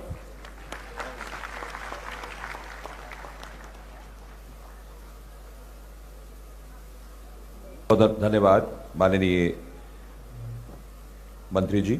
और अब मैं हमारे इस कार्यक्रम की आत्मा जिसे हम कहें, जिन्होंने ये सोच या गीता का ये इतना बड़ा प्रसार प्रचार किया है, हमारे बीच मंच पर हैं गीता मनीषी स्वामी ज्ञानानंद जी महाराज। मेरा आपसे अनुरोध, आप अपना वक्तव्य प्रस्तुत करें। हले चेक। ओम वंदे भारत मातरम, वंदे गुरु परंपराम, गीता अमृत तुहे नमः। श्रीमद् भगवद गीता की उपदेश स्थली, अवतरण स्थली, धर्म क्षेत्र कुरुक्षेत्र, मार्गशीर्ष का वह पावन पुनीत मास जिसे न केवल भगवान कृष्ण ने गीता जी में अपनी विभूतियों में स्थान दिया, मासाना मार्गशीर्षोहम, अपितु इसी मास के आने वाली शुक्ल पक्ष की एकादशी को चुना अर्जुन के निमित्त से पूरे विश्व को गीता का उपदेश देने के लिए। ऐसा मार्गशीर्ष मास और यहाँ कुरुक्षेत्र विश्वविद्यालय का यह जो सदन है, यह सदन भी अपने आप में श्रीमद् भगवद गीता का संदेश देता हुआ श्रीमद् भगवद गीता सदन के नाम से अंतर्राष्ट्रीय गीता महोत्सव आज विधिवत प्रारंभ हुआ है। यद्यपि सरस मेला के रूप में लगभग 10 दिन पूर्व प्रारंभ हो चुका है, लेकिन एकेडमिक स्वरूप में, प्रेरणाओं के रूप में गीता चिंतन, गीता मंथन, गीता अनुशीलन, गीता संवाद, गीता शोध, इस सब के रूप में आज से विधिवत यह महोत्सव प्रारंभ हो रहा है। आज महोत्सव का प्रारंभ जैसा प्रतिवर्ष होता है, श्रीमद् भगवद गीता का संपूर्ण यज्ञ होता है, संपूर्ण श्लोकों का, और उसमें पूर्णाहुति मुख्य अतिथि जो भी आते हैं उनके द्वारा होती है। आज संयोग से, सौभाग्य से भारत के बहुत कर्मठ रक्षा मंत्री हैं, जिनके जीवन में स्वयं में गीता का कर्मयोग है। अर्जुन उस समय पलायन कर रहा था युद्ध से, जो उसका स्वधर्म था उस समय का, और भगवान कृष्ण ने उस समय युद्ध रूपी स्वधर्म में अर्जुन को नियोजित किया था। और जब कुछ लोग ये प्रश्न करते हैं कि क्या ये हिंसा की प्रमोशन नहीं थी कि युद्ध के लिए प्रेरित करने के लिए उपदेश देना, हमने कहा नहीं, ये स्वधर्म की प्रमोशन थी, क्योंकि उस समय अर्जुन का स्वधर्म युद्ध करना था। क्यों? क्योंकि युद्ध अपने द्वारा प्रारंभ नहीं किया गया था, हमारी नियति में युद्ध है ही नहीं। शांति सद्भाव हमारी नियति है, हमारा स्वभाव है, हमारी परंपरा है। लेकिन यदि कोई आसुरी संपदा हावी हो रही हो, युद्ध थोप रही हो, और उस समय हाथ बांध करके बैठ जाना, ये भी हमारा स्वभाव नहीं है, ये भी तो स्वभाव नहीं हो सकता ना। तब यही स्थिति थी कि अर्जुन थोपे गए युद्ध के प्रति पलायन कर रहा था। पांडवों ने युद्ध किया नहीं था, कौरवों के द्वारा थोपा गया था युद्ध, और अर्जुन पलायन कर रहा था। भगवान ने स्वधर्म प्रायण किया कि स्वधर्म से पलायन न कर, स्वधर्मम अपि चावेक्ष्य नाविकंपितुमर्षि। भगवान ने कहा अपने स्वधर्म की रक्षा के लिए पार्थ ये करना पड़ेगा। और एक बात, सभी यहाँ उपस्थित मंच पर जो प्रबुद्ध जन है, पूज्य संत जन हैं, और आप सबकी जो वरिष्ठ उपस्थिति और युवा भाई बहन जो यहाँ बैठे हैं, एक बात को आप अच्छी तरह समझ सकते हैं कि भारत की नीति कभी युद्ध की नहीं रही। विश्व में यदि कहीं से शांति हो सकती है, सद्भावना का संदेश जा सकता है, वो प्रारंभ से भारत से ही था, भारत से ही होगा फिर भी। लेकिन फिर भी यदि पड़ोसी देश बार बार युद्ध की धमकियां दे और ऐसे वातावरण बनाए और ऐसी स्थितियां सीमाओं पर बना दे, तब तो आप सब समझते हैं ना, कहीं ऑपरेशन, कहीं एयर स्ट्राइक और कहीं ऑपरेशन सिंदूर आवश्यक हो जाता है या नहीं हो जाता? बताओ, उस समय ऑपरेशन सिंदूर आवश्यक हो जाता है या नहीं? ये हमारा स्वधर्म है या नहीं है? रक्षा करना भी स्वधर्म है। तो गीता का स्वधर्म और उसकी एक जो उसमें एक अहम भूमिका निभाने वाले, बहुत संकल्पित भूमिका निभाने वाले भारत के माननीय रक्षा मंत्री जी आज यहाँ उपस्थित हैं, राजनाथ सिंह जी, जो स्वयं गीता के अध्येता भी हैं और गीता की कर्मयोग का अनुसरण करके ही आगे बढ़ते हैं प्रारंभ से। आपको बता दें, 2016 में जब विधिवत प्रथम अंतर्राष्ट्रीय गीता महोत्सव हुआ था, 15 में गीता महोत्सव का एक प्रारंभ था, 16 में जब विधिवत प्रारंभ हुआ, तब उस गीता महोत्सव का समापन आपके द्वारा हुआ था।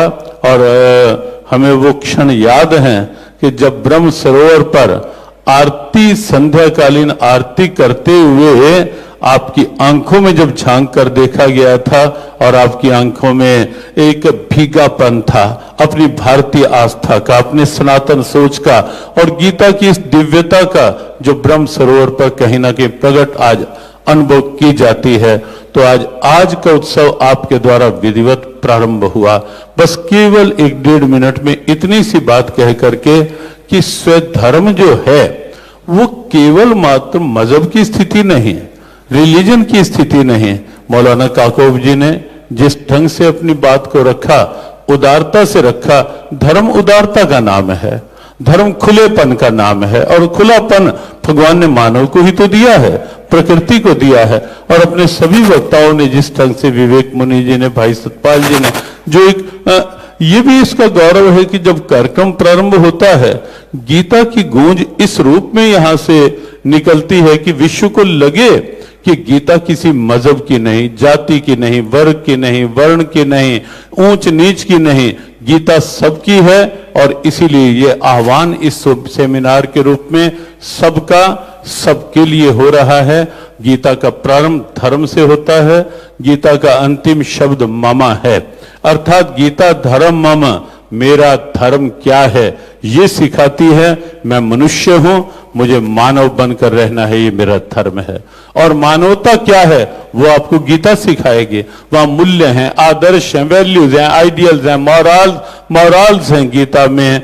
वो आप देखेंगे, वो आपको लगेगा ये है धर्म का वास्तविक स्वरूप, जो मनुष्य के अंदर के मानवता को प्रकट करते हैं। और गीता का स्वधर्म ये भी स्पष्ट करता है कि वे जो जहां हो, स्वधर्मे निधनम श्रेया, आदरणीय सतीश जी ने जो बात की कि अपने धर्म में रहो, तो यही तो गीता कहती है कि जहां हो वहां धर्म के तत्व रूप का पालन करके अच्छे बन करके रहो। और जब गीता के उस तत्व का सब पालन कर करेंगे तो आप सोचो कहां आतंक रहेगा, कहां दुर्भावनाएं रहेंगी, क्यों किसी दूसरे को मार करके स्वयं आगे बढ़ने की भावना रहेगी, क्यों कष्ट देकर सुख पाने की भावना रहेगी। तब तो यही होगा ना, सर्वभूत हिते रहता, तब यही तो होगा ना को वैरी ना ही बेगाना, सकल संग हमको बनाए।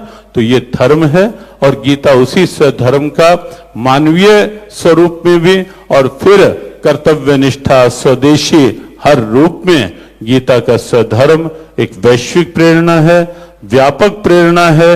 और वस्तुतः सद्भावनाओं के लिए उसकी आज न केवल कुरुक्षेत्र, न केवल हरियाणा, अपितु पूरे विश्व के लिए आज यदि कोई शांति और सद्भाव का अग्रदूत बन सकता है वह भगवत गीता है। एपीजे अब्दुल कलाम जी ने अपने अंतिम उद्बोधन में कहा था, विश्व को शांति और सद्भाव चाहिए तो गीता का अनुसरण करना ही पड़ेगा। हरियाणा सरकार ने जिस ढंग से भगवत गीता, क्योंकि हरियाणा का गौरव है और हरियाणा ने अपने इस गौरव को जिस ढंग से एक वैश्विक पहचान दी है, वैश्विक सम्मान दिया है, इससे केवल गीता का सम्मान नहीं बढ़ा, इससे हरियाणा का गौरव बढ़ा है, कुरुक्षेत्र का गौरव बढ़ा है। और बैठे हुए हरियाणा के सभी प्रतिनिधि, मंत्री द्वय अनिल विज जी, कृष्ण बेदी जी, सांसद नवीन जी, निश्चित रूप से ये सबका गौरव है जो इस रूप में अंतर्राष्ट्रीय गीता महोत्सव कुरुक्षेत्र की धरा से पूरे विश्व तक पहुंचा है। सबके लिए विशेष रूप से भारत के माननीय गृह मंत्री जी के लिए विशेष शुभेच्छा व्यक्त करते हुए कि आप स्वस्थ रहें। और जैसा अनिल विज जी ने कहा कि ये आवाज न जाने किस किस की नींद उड़ा देती है, आपकी ये सशक्त आवाज राष्ट्र का सम्मान बढ़ाती रहे। शुभेच्छा के साथ ओम शम, जय श्री कृष्ण। धन्यवाद आदरणीय स्वामी जी। इससे पहले कि हम उस खनकती हुई आवाज को सुने, एक आवाज और भी हमारे बीच में है जो रिकॉर्डेड है। मेरा अनुरोध है, हमारे माननीय विदेश मंत्री जी डॉक्टर जयशंकर जी का एक संदेश हमें प्राप्त हुआ है, हम पहले उसको सुनेंगे और उसके बाद हमारे आज के कार्यक्रम के माननीय मुख्य अतिथि और हमारे देश के यशस्वी रक्षा मंत्री अपना संबोधन प्रस्तुत करेंगे। नमस्कार and a very warm welcome to distinguished dignitaries, esteemed scholars and honored guests. On the auspicious occasion of the 10th International Gita Mahotsav 2025, I extend my heartfelt greetings to all those who revere the timeless wisdom of the Bhagavad Gita. This sacred scripture transcends religious boundaries. It is a universal guide to righteous living, to inner strength and to spiritual clarity. Its teachings continue to illuminate minds across generations and geographies, offering guidance and imparting wisdom in a changing world. This year, the Ministry of External Affairs is associating with the Government of Haryana the Kurukshetra Development Board, and our partner state Madhya Pradesh, and various other organizations to internationalize this Mahotsav. As the lead organization in this global endeavor, the ministry has played a pivotal role in amplifying the Gita's resonance across continents. In collaboration with missions abroad, the ministry has identified distinguished foreign scholars who will participate in the celebrations, bringing diverse perspectives to the spiritual dialogue. Over 25 translated editions of the Bhagavad Gita has been collected for exhibition, showcasing its reach across cultures and languages. More than 50 missions and posts are organizing parallel events and exhibitions worldwide, reaffirming the Gita's universal message and spiritual depth. Through exhibitions, discourses, and cultural programs, the ministry pays homage to Lord Krishna's eternal teachings and their transformative power. This global celebration is not merely a cultural gathering, it is a reaffirmation of shared values and a call to live with courage and compassion. By bringing together communities across borders, the ministry strives to embody the Gita spirit of harmony and resilience. May the teachings of the Gita continue to guide humanity towards a more peaceful, purposeful, and enlightened world. Dhanyavad. Thank you. और अब मैं अध्यक्षीय संबोधन के लिए माननीय रक्षा मंत्री जी से अनुरोध करूंगा कि वो आगे आए और अपना वक्तव्य प्रस्तुत करें। माननीय रक्षा मंत्री श्री राजनाथ सिंह जी।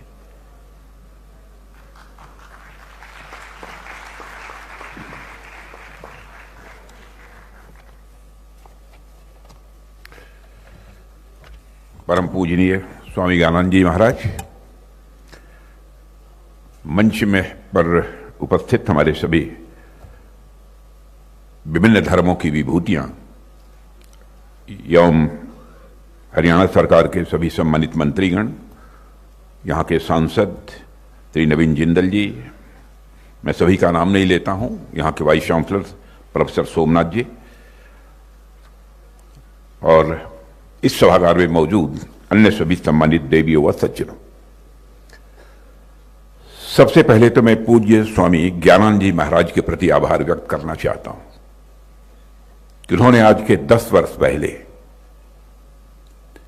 इस प्रकार का अंतर्राष्ट्रीय गीता महोत्सव का सिलसिला प्रारंभ करने का कार्य किया है, और उनके इस कार्य की जितनी भी सराहना की जाए वो अपने में कम है। यह सच्चाई है कि गीता का संदेश केवल भारत देश की सीमाओं तक ही सीमित नहीं है। विश्व का शायद ही कोई ऐसा देश होगा जहां कुछ न कुछ लोग, बहुत ही छोटा देश होगा तो 2-4 लोग ही ऐसे होंगे कि गीता ने उनके जीवन को प्रभावित किया है। और मैं यहां हरियाणा सरकार के प्रति भी आभार व्यक्त करना चाहता हूं कि हरियाणा सरकार इसमें पूरी तरह से सहयोग कर रही है। और मैं यह भी मानता हूं कि सरकार का काम आर्थिक, सामाजिक और तकनीकी विकास करना तो है ही, लेकिन साथ ही साथ सांस्कृतिक विकास भी सरकार की एक महत्वपूर्ण जिम्मेदारी बनती है, और सरकार उस दायित्व को बखूबी निभा रही है। इसलिए मैं इस सरकार के प्रति भी, यहां के मुख्यमंत्री के प्रति भी आभार व्यक्त करता हूं। और इस प्रकार के कार्यक्रम एक तरफ हमारे सांस्कृतिक यात्रा को दर्शाते हैं, तो वहीं दूसरी तरफ हमारे ये कार्यक्रम हमारी युवा पीढ़ी की चेतना को जागृत करने में भी अपनी महत्वपूर्ण भूमिका ये निभाते हैं। साथियों, आज जब मैं भगवान श्री कृष्ण की ज्ञानी भूमि कुरुक्षेत्र की इस पुण्य भूमि पर यहां पर मैं खड़ा हूं, तो मेरा मन स्वाभाविक रूप से श्रद्धा से भर जाता है।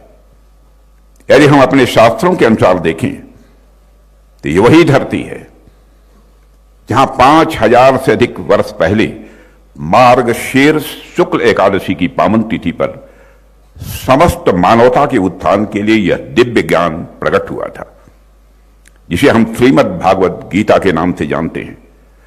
और इस भूमि पर खड़े होकर वह क्षण स्वाभाविक रूप से आंखों में जीवित हो उठता है। और मुझे तो कभी कभी लगता है, यदि किसी को भी भारत की आत्मा को समझना है तो उसे कुरुक्षेत्र की धूल में उसका प्रतिबिंब ढूंढना चाहिए। आप सोचिए कैसा होगा वह दृश्य जब अर्जुन हाथ जोड़े भगवान श्री कृष्ण के सामने खड़े होंगे और योगेश्वर श्री कृष्ण ने मुस्कुराकर गीता का यह संदेश उन्हें दिया होगा। कैसा अद्भुत दृश्य होगा। कुरुक्षेत्र की यह धरती आज भी योगेश्वर श्री कृष्ण के उन प्रेरक स्वरों से गूंज रही है और उनकी ध्वनि आज भी हमारे भीतर प्रतिध्वनित हो रही है। आप सब भी इस भावना को महसूस करते होंगे कि अब धरती महज एक भूगोल का हिस्सा नहीं है, बल्कि यहां खड़े होकर अभी भी ऐसा लगता है मैं मानो श्री कृष्ण की वाणी आज भी यहां की हवाओं में तैर रही हो। देवियों सज्जनों, संदेह से भरे, द्वंद्व में खड़े, हृदय से विचलित अर्जुन के सामने भगवान कृष्ण ने जो ज्ञान दिया वह केवल उस समय के लिए नहीं था, बल्कि सदैव के लिए था और पूरी मानवता के लिए था। केवल भारत में रहने वाले लोगों के लिए नहीं था, पूरे विश्व के लिए वह संदेश था। गीता का पहला ही संदेश यह है कि आत्मा न कभी जन्म लेती है, न आत्मा कभी मरती है, न जायते मृते वा कदाचित। यह श्लोक जीवन के अनिश्चितताओं के बीच हमें अद्भुत स्थिरता देता है। और यह केवल युद्ध भूमि का संवाद नहीं था, बल्कि मैं मानता हूं कि यह जीवन की हर परिस्थिति का अपने में यह मार्गदर्शन है। मैं यहां पर उल्लेख करना चाहूंगा, संत श्री रामकृष्ण परमहंस जी ने एक सुंदर और बहुत ही गहन बात कही थी कि गीता का पूरा सार केवल उसके नाम के अक्षरों को उलट देने मात्र से ही समझ में आ जाता है। गीता के अक्षरों, गीता का जो नाम है उसके अक्षरों को उलट देने से ही गीता का सार स्वाभाविक रूप से हमको समझ में आ जाता है। गीता, इस नाम को उलट दीजिए, गीता अंतिम अक्षर ता को पहले ला दीजिए और गी को बाद में, तागी यानी त्यागी। अर्थात गीता का असली संदेश है, असली संदेश है त्यागी बनना। और त्यागी का अर्थ कर्तव्यों का त्याग नहीं है, बल्कि वह अज्ञानता का त्याग है, अकर्मण्यता का त्याग है, दुर्व्यसन, आसक्ति और अहंकार का त्याग है। और त्यागी व्यक्ति ही गीता का सच्चा पाठक और सच्चा अनुयायी बन सकता है। देवियों सज्जनों, पूरी गीता उठाकर जब आप पढ़ेंगे तो आपको लगेगा कि अर्जुन को जो कुछ भी समझाया गया वह केवल किसी के योद्धा के लिए नहीं था, वह सारे मानवता के लिए था।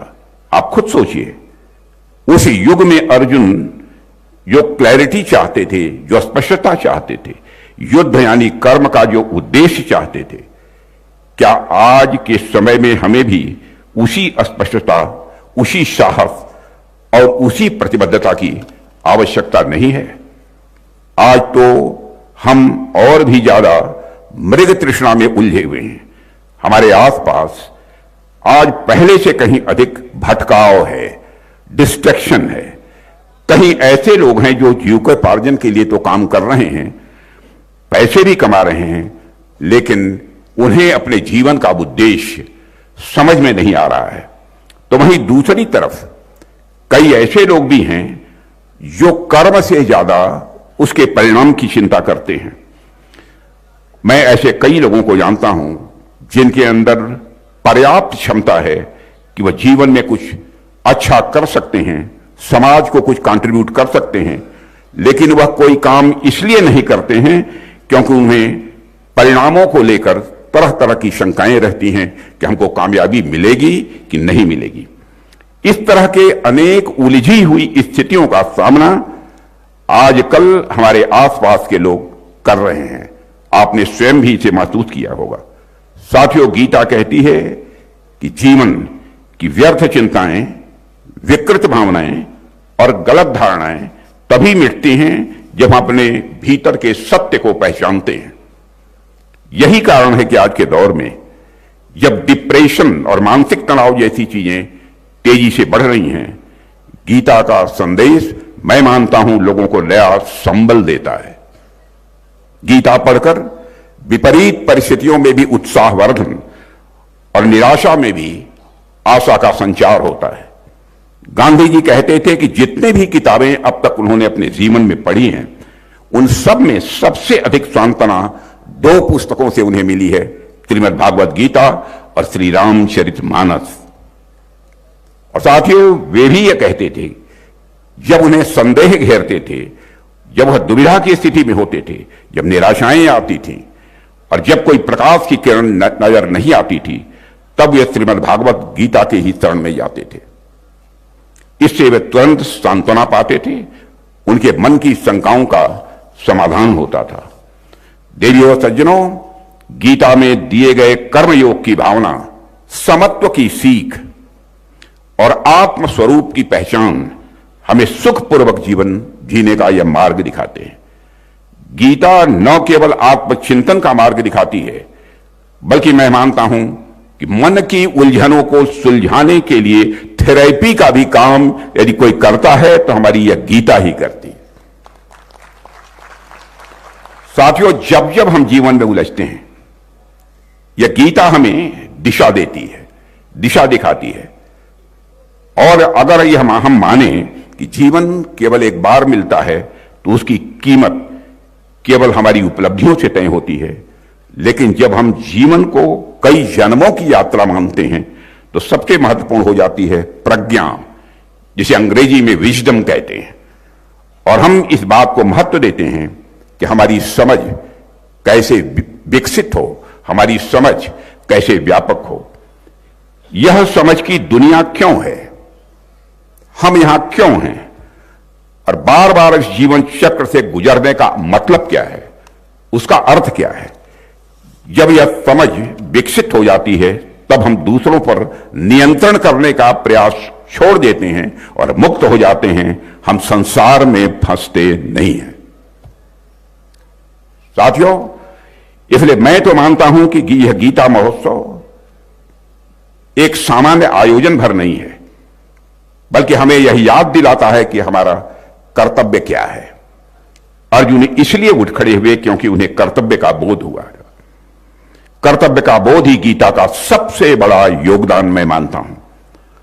और हम सभी को अपने अपने क्षेत्र में अनेक चुनौतियों का सामना करना पड़ता है। आप स्वयं महसूस करते होंगे, कई बार हमको यह लगता है कि रास्ता तो बहुत ही दुर्गम है, रास्ता तो बहुत ही कठिन है, परिस्थितियां बहुत उलझी हुई हैं।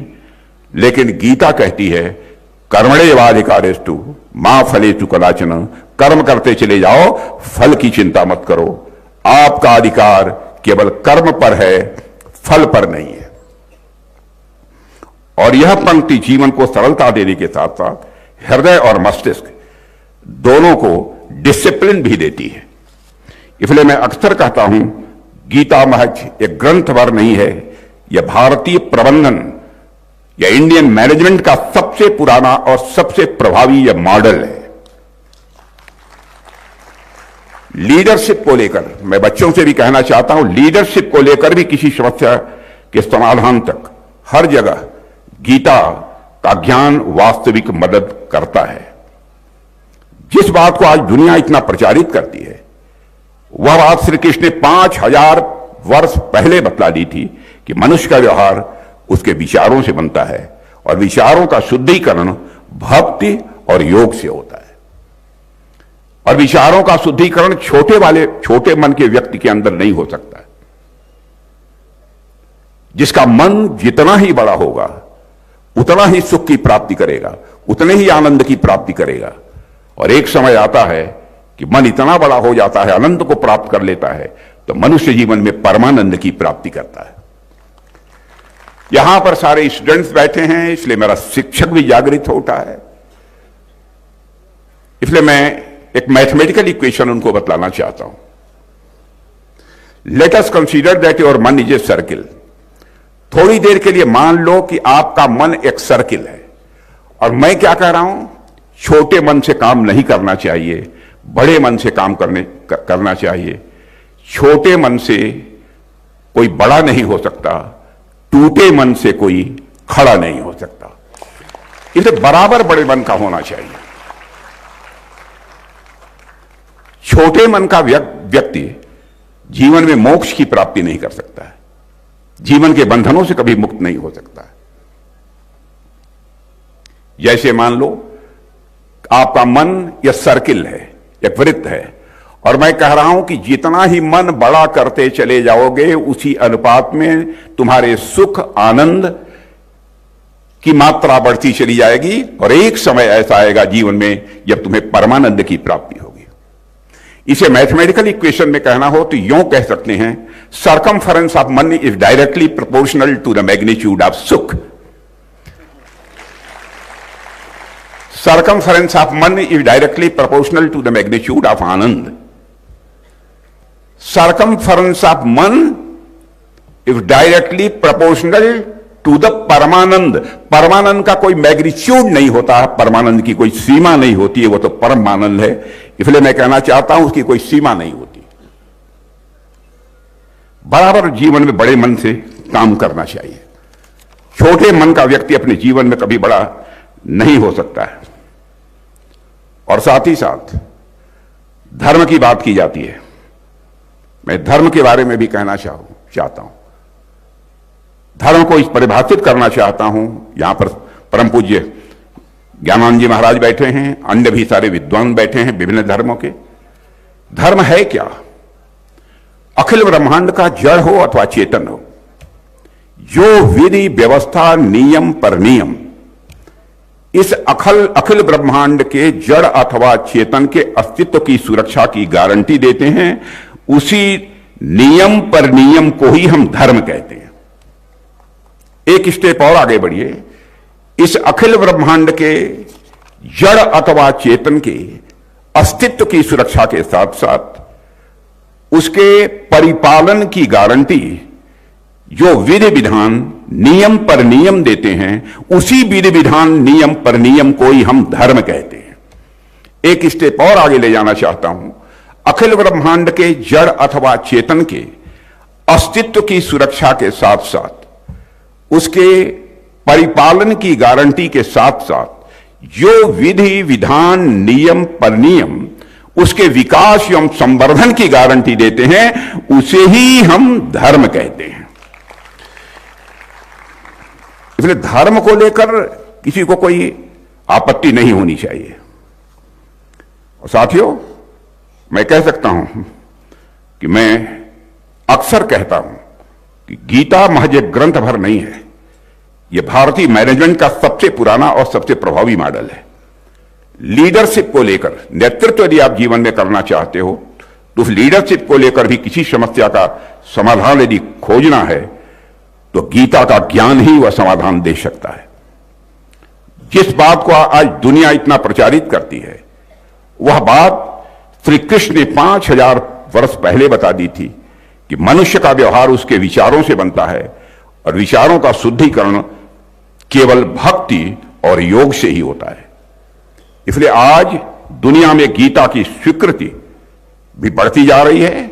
आज दुनिया के अनेक विश्वविद्यालयों में गीता पर पाठ्यक्रम पढ़ाए जा रहे हैं, और यह भी अद्भुत है, गीता केवल एक आध्यात्मिक या धार्मिक ग्रंथ नहीं है, बल्कि मैं कहता हूं यह एक यूनिवर्सल लाइफ गाइड है, शाश्वत यह मार्गदर्शक बन चुकी है हमारी श्रीमद् भागवत गीता। और अगर हम देखें तो दुनिया के अनेक बड़े विश्वविद्यालय में आज श्रीमद् भागवत गीता पर रिसर्च हो रहा है। यह कोई साधारण बात नहीं है, यह प्रमाण है कि गीता का ज्ञान केवल भारत के लिए नहीं है, पूरे विश्व के लिए है, पूरी मानवता के लिए है।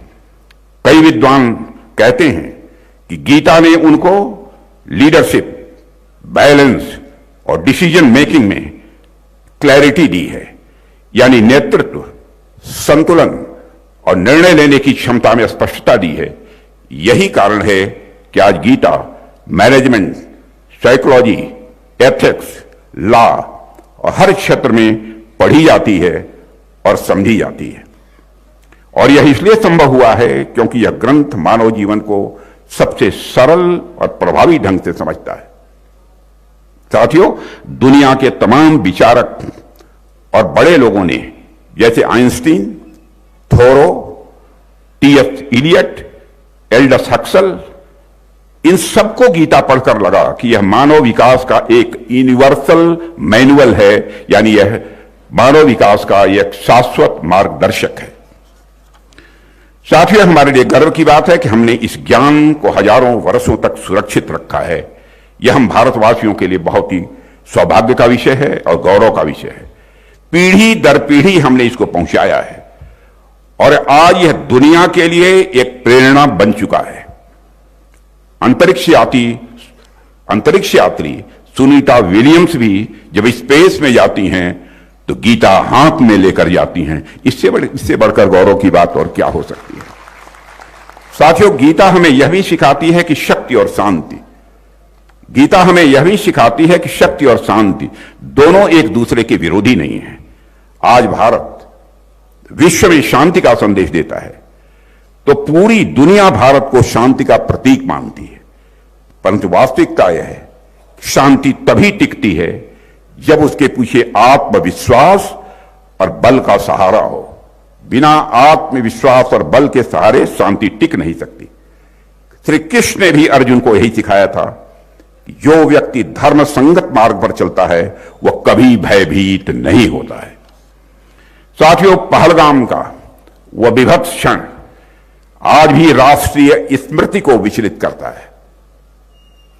जब हमारे पहलगाम के वहां पर पर्यटन के लिए गए निर्दोष यात्रियों को धर्म पूछकर मारा गया था।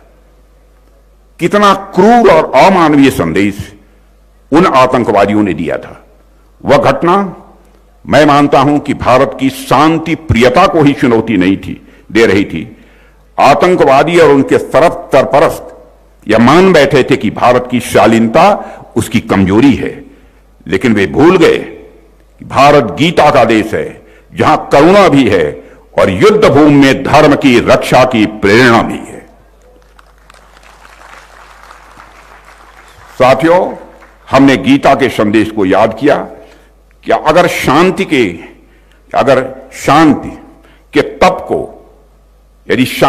तप को जीवित रखना है तो उसके भीतर शक्ति का ताप अनिवार्य है। यदि शांति के तप को जीवित रखना है तो उसके भीतर शक्ति का ताप अनिवार्य है। यदि निर्दोषों की रक्षा करनी है तो बलिदान देने का साहस भी उतना ही आवश्यक है। जो लोग हमारी सहिष्णुता को कमजोरी समझ बैठे थे, उन्हें ऑपरेशन सिंदूर के माध्यम से भारत ने ऐसा जवाब दिया जिसे आज तक वह भूल नहीं पाए हैं। साथियों, हमने दुनिया को दिखाया कि भारत लड़ाई नहीं चाहता है, लेकिन यदि मजबूर किया गया तो भारत लड़ाई से भागता भी नहीं है और माकूल जवाब भी भारत देता है। साथियों, ऑपरेशन सिंदूर को मैं मानता हूं केवल एक सैन्य कार्रवाई नहीं थी, बल्कि वह भारत की आत्म प्रतिबद्धता, आत्मसम्मान और आत्मविश्वास की उद्घोषणा थी। भगवान श्री कृष्ण ने भी पांडवों को यही समझाया था कि युद्ध बदले की भावना या महत्वाकांक्षा के लिए नहीं, बल्कि धर्मपूर्ण शासन की स्थापना के लिए लड़ा जाना चाहिए। स्वधर्म, स्वदेश की रक्षा के लिए लड़ा जा सकता है। ऑपरेशन सिंदूर के दौरान हमने भगवान कृष्ण के संदेश का ही पालन किया है। मैं देवियों सज्जनों आपको बतलाना चाहता हूं। और इस ऑपरेशन ने पूरे विश्व को यह संदेश दे दिया कि भारत आतंकवाद के विरुद्ध न तो मौन रहेगा, न ही किसी भी सूरत में भारत कमजोर पड़ेगा। श्री कृष्ण ने अर्जुन को कुरुक्षेत्र में समझाया था कि धर्म की रक्षा केवल प्रवचन से नहीं होती, उसकी रक्षा कर्म से होती है। और ऑपरेशन सिंदूर वही धर्म युक्त कर्म था जिसको कि हम लोगों ने अपनाया। और साथियों, आज हम सब जब यहां एकत्र हुए हैं तो यह भी हमें याद रखना होगा कि गीता केवल युगों की नहीं है, बल्कि हर दिन और हर क्षण की साथी है। यदि हम इसे केवल धार्मिक ग्रंथ मानकर रख देंगे तो इसका उद्देश्य मैं मानता हूं अधूरा रह जाएगा। कर्म की भूमि केवल कुरुक्षेत्र नहीं है, आज का भारत भी एक विराट कर्म भूमि है। आज का भारत भी एक विराट कर्म भूमि है, जहां सैनिक सीमा पर, वैज्ञानिक अपनी प्रयोगशालाओं में, किसान अपनी खेतों में और युवा स्टार्टअप्स में अपना अपना धर्म निभा रहे हैं। गीता की असली शक्ति तभी प्रकट होगी जब हम इसे अपने व्यवहार में, अपने निर्णयों में, अपने काम में और अपने संबंधों में लागू करते हैं। साथियों, मैं मानता हूं कि आज का महोत्सव हम सबके लिए एक अवसर है जहां हर व्यक्ति स्वयं से यह प्रश्न पूछ सकता है, क्या मैं अपने जीवन को गीता की रोशनी में देख पा रहा हूं? क्या मैं अपनी जिम्मेदारियों को उतनी जिम्मेदारी से निभा रहा हूं जितनी गीता हमसे अपेक्षा करती है? क्या मैं चुनौतियों को देखकर पीछे हटता हूं या अर्जुन की तरह उनसे ऊपर उठने का साहस करता हूं? जब हम खुद से यह प्रश्न पूछेंगे तभी गीता उन प्रश्नों का समाधान बनकर स्वाभाविक रूप से हमारे सामने आएगी। देवियों सज्जनों, संघर्ष तो हमारे भी जीवन में है, संघर्ष आपके भी जीवन में है, संघर्ष सबके जीवन में है। जीवन में संघर्षों का बुरा होना नहीं, संघर्ष से हार जाना बुरा है। जीवन के तमाम संघर्षों से निपटने की शक्ति हमें इस पवित्र ग्रंथ से ही मिलती है। संसार के किसी भी युग में, किसी भी महाद्वीप में मानव संघर्ष एक सा ही रहता है। भ्रम, भटकाव, भय, निराशा, निर्णयहीनता। जो प्रश्न उस समय अर्जुन के समक्ष खड़े हुए थे, वे प्रश्न हम सबके जीवन के कुरुक्षेत्र में कभी न कभी खड़े होते ही हैं। परंतु ठीक उसी क्षण हमें कृष्ण की वाणी को, उनकी अमृत ध्वनि को भीतर जगाना होता है, क्योंकि वही वाणी हमें जीवन की दिशा दिखाती है। गीता हमें यह सिखाती है कि जीवन श्वास लेने का ही नाम नहीं है, बल्कि अपने धर्म, अपने कर्तव्य और अपनी जिम्मेदारियों का निर्भय होकर निभाने का एक यह माध्यम है। गीता का एक श्लोक है, बहुत प्रचलित श्लोक है, सुख दुखे समीकृत्वा लाभा लाभौ जया जयौ। यह हमें सिखाता है कि सुख दुख, लाभ हानि और जीत हार को समान भाव से रखते हुए कर्तव्य निभाना ही यह सच्चा दायित्व है। और ऐसा व्यक्ति बिना विचलित हुए हर समस्या का समाधान वह ढूंढ लेता है। और साथियों, आज जब गीता पढ़ते हैं और जो पढ़ते हैं तो आपको पता चलता है गीता लगभग 700 श्लोकों में सभी वेदों का यह सार है। यानी गीता को ठीक से समझ लेने के बाद तो आपको अन्य शास्त्रों के विस्तार में जाने की बहुत जरूरत नहीं रह जाती है, ऐसा मैं मानता हूं। और गीता की शिक्षा संसार को बदलने की बात नहीं करती है। गीता यह बतलाती है कि दुनिया हर पल, दुनिया हर क्षण स्वतः बदल रही है। इस चेंज को हमें रेसिस्ट नहीं करना है, इस चेंज का हमें प्रतिकार नहीं करना है, बल्कि इस चेंज का, इस बदलाव का हमें आनंद लेना है, इसे हमें एप्रिशिएट करना है।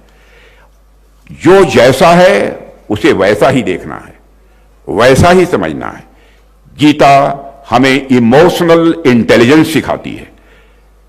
ज्ञानी व्यक्ति न अत्यधिक दुखी होता है, न अत्यधिक प्रसन्न होता है। वह सुख दुख को समान भाव से देखता है। अच्छा कार्य करने पर संतोष तो करता है, पर उन्माद नहीं करता है। यानी गीता की शिक्षाएं सत्य की ओर ले जाकर कार्य करने की हम सबको प्रेरणा देती हैं। इसलिए मैं चाहूंगा कि आज हम सब यहां संकल्प लें कि हम कर्म करते रहेंगे, बिना फल की चिंता किए, बिना भय के, बिना मोह के निरंतर कर्म करते रहेंगे। और हम यह भी संकल्प लें कि जिस प्रकार श्री कृष्ण ने अर्जुन को जगाया था, उसी प्रकार हम भी अपने भीतर के अर्जुन को जागृत करेंगे। और यदि हम ऐसा कर पाए तो न केवल हमारा जीवन सुधरेगा, बल्कि हमारा समाज, हमारा राष्ट्र और आने वाली पीढ़ियां इस ज्ञान से स्वाभाविक रूप से प्रकाशित होंगी। साथियों, गीता की महानता और उसमें निहित शाश्वत ज्ञान के बारे में हजारों बातें कही जा सकती हैं, लेकिन मुझे लगता है मुझसे कहीं अधिक धर्माचार्यों, विद्वानों और मनुष्यों द्वारा जो व्याख्यान इस विषय पर दिया गया अथवा दिया जाएगा, उसे सुनकर हम और अधिक आनंदित होंगे और साथ ही साथ लाभान्वित भी होंगे। इस अद्भुत सम्मेलन के आयोजन के लिए मैं स्वामी ज्ञानानंद जी महाराज के प्रति विशेष रूप से आभार करता हूं और एक बार मैं स्वयं शीश झुकाकर पूज्य स्वामी ज्ञानानंद जी महाराज का अभिनंदन भी मैं करता हूं और साथ ही साथ यहाँ के प्रशासन को भी इस भव्य आयोजन के लिए मैं आभार व्यक्त करता हूं और इस आयोजन की सफलता के लिए अपनी शुभकामनाओं की हृदय से अभिव्यक्ति करते हुए अपना निवेदन समाप्त करता हूं। आप सबको बहुत बहुत धन्यवाद। इस ओजस्वी संबोधन के पश्चात मैं कुरुक्षेत्र विकास बोर्ड के मानद सचिव जी से अनुरोध करता हूं कि वो अपने धन्यवाद प्रस्ताव पारित करने के लिए आगे आए। उपेंद्र सिंघल जी। धर्म क्षेत्र कुरुक्षेत्र को गीता उपदेश स्थली होने का गौरव प्राप्त है। यहीं 5163 वर्ष पूर्व महाभारत के प्रथम दिन श्री कृष्ण ने अर्जुन का गीतों को शाश्वत उपदेश दिया, जो आज भी उतना ही सार्थक और सार्वभौमिक है। सभी विद्यार्थियों से निवेदन है कि केवल 2 मिनट के लिए यहां रुकेंगे, राष्ट्रगान होगा और उसके बाद ही सभी लोग जाएं। केवल 2 मिनट। आज अंतर्राष्ट्रीय गीता संगोष्ठी के मुख्य अतिथि स्वरूप पधारे भारत के रक्षा मंत्री श्री राजनाथ सिंह जी का हम हृदय से आभारी हैं। आपकी गरिमा में उपस्थिति और उद्बोधन से हम में नई ऊर्जा का सृजन हुआ है। स्वामी ज्ञानानंद जी महाराज के चरणों में नमन, जिनके मार्गदर्शन और आशीर्वाद से निरंतर गीता महोत्सव ने अंतर्राष्ट्रीय स्तर पर नई ऊंचाइयों को छुआ है और हमें अपनी संस्कृति की सेवा की प्रेरणा दी है। हमारे लोकप्रिय मंत्री परिवहन मंत्री श्री अनिल विज जी का हम हृदय से आभारी हैं। हम आभार प्रकट करते हैं भारत सरकार के कैबिनेट मंत्री श्री कृष्ण बेदी जी का। आभार हमारे लोकप्रिय सांसद और समाज सेवी श्री नवीन जिंदल जी का। हम आभारी हैं विदेश मंत्रालय की secretary south doctor Neena Malhotra ji का, जिनके मार्गदर्शन में विदेश मंत्रालय ने भागीदार की भूमिका निभाते हुए अंतर्राष्ट्रीय गीता महोत्सव के 51 देशों में गीता महोत्सव का आयोजन किया और 16 देशों के 25 गीता स्कॉलर्स को आज अंतर्राष्ट्रीय गीता संगोष्ठी में आमंत्रित किया। आभार मैडम अंजू रंजन जी का। हार्दिक आभार आदरणीय श्री सतीश जी का, जिनकी प्रेरणा से विजन कुरुक्षेत्र के अंतर्गत निरंतर हम अपनी संस्कृति और कुरुक्षेत्र की विभिन्न योजनाओं में कार्यरत रहते हैं। हम आभारी हैं कुरुक्षेत्र विश्वविद्यालय के माननीय कुलपति डॉक्टर सोमनाथ सचदेवा जी का, जिनके मार्गदर्शन में रजिस्ट्रार वीरेंद्र पाल जी, प्रोफेसर मंजुला चौधरी जी, प्रोफेसर तेजेंद्र शर्मा जी सहित अनेकों विभागों के अधिकारियों और अध्यापकों ने एकजुट हो इस अंतर्राष्ट्रीय गीता संगोष्ठी का आयोजन किया। हम आभारी हैं श्री मौलाना काबू के भाई सतपाल सिंह जी, विवेक मुनि जी के, जिनके उद्बोधन में गीता के मर्म को समझने का मौका मिला।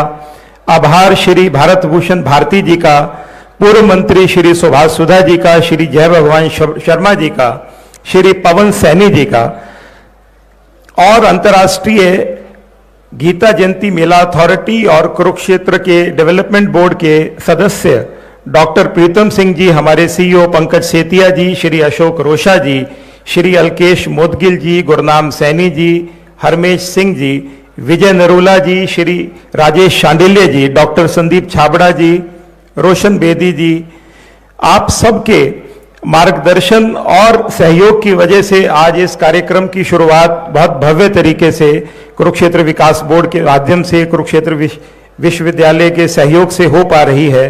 सभागार में उपस्थित एनआईटी के प्रोफेसर डॉक्टर श्री बीवी रमना जी, एनआईडी की डायरेक्टर मैडम रमनी कौर जी, जो गीता महोत्सव के कार्यक्रमों में हमारे भागीदार हैं और आपका यहाँ पर आने के लिए बहुत हार्दिक आभार।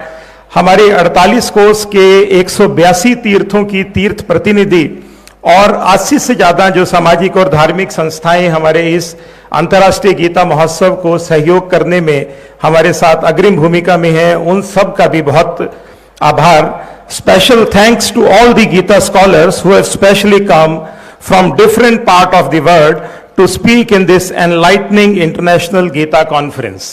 जय श्री कृष्ण। और अंत में सभी से मेरा अनुरोध कि राष्ट्रगान के सम्मान में अपने स्थान पर खड़े होंगे। I request everybody to please stand for the respect to the national anthem.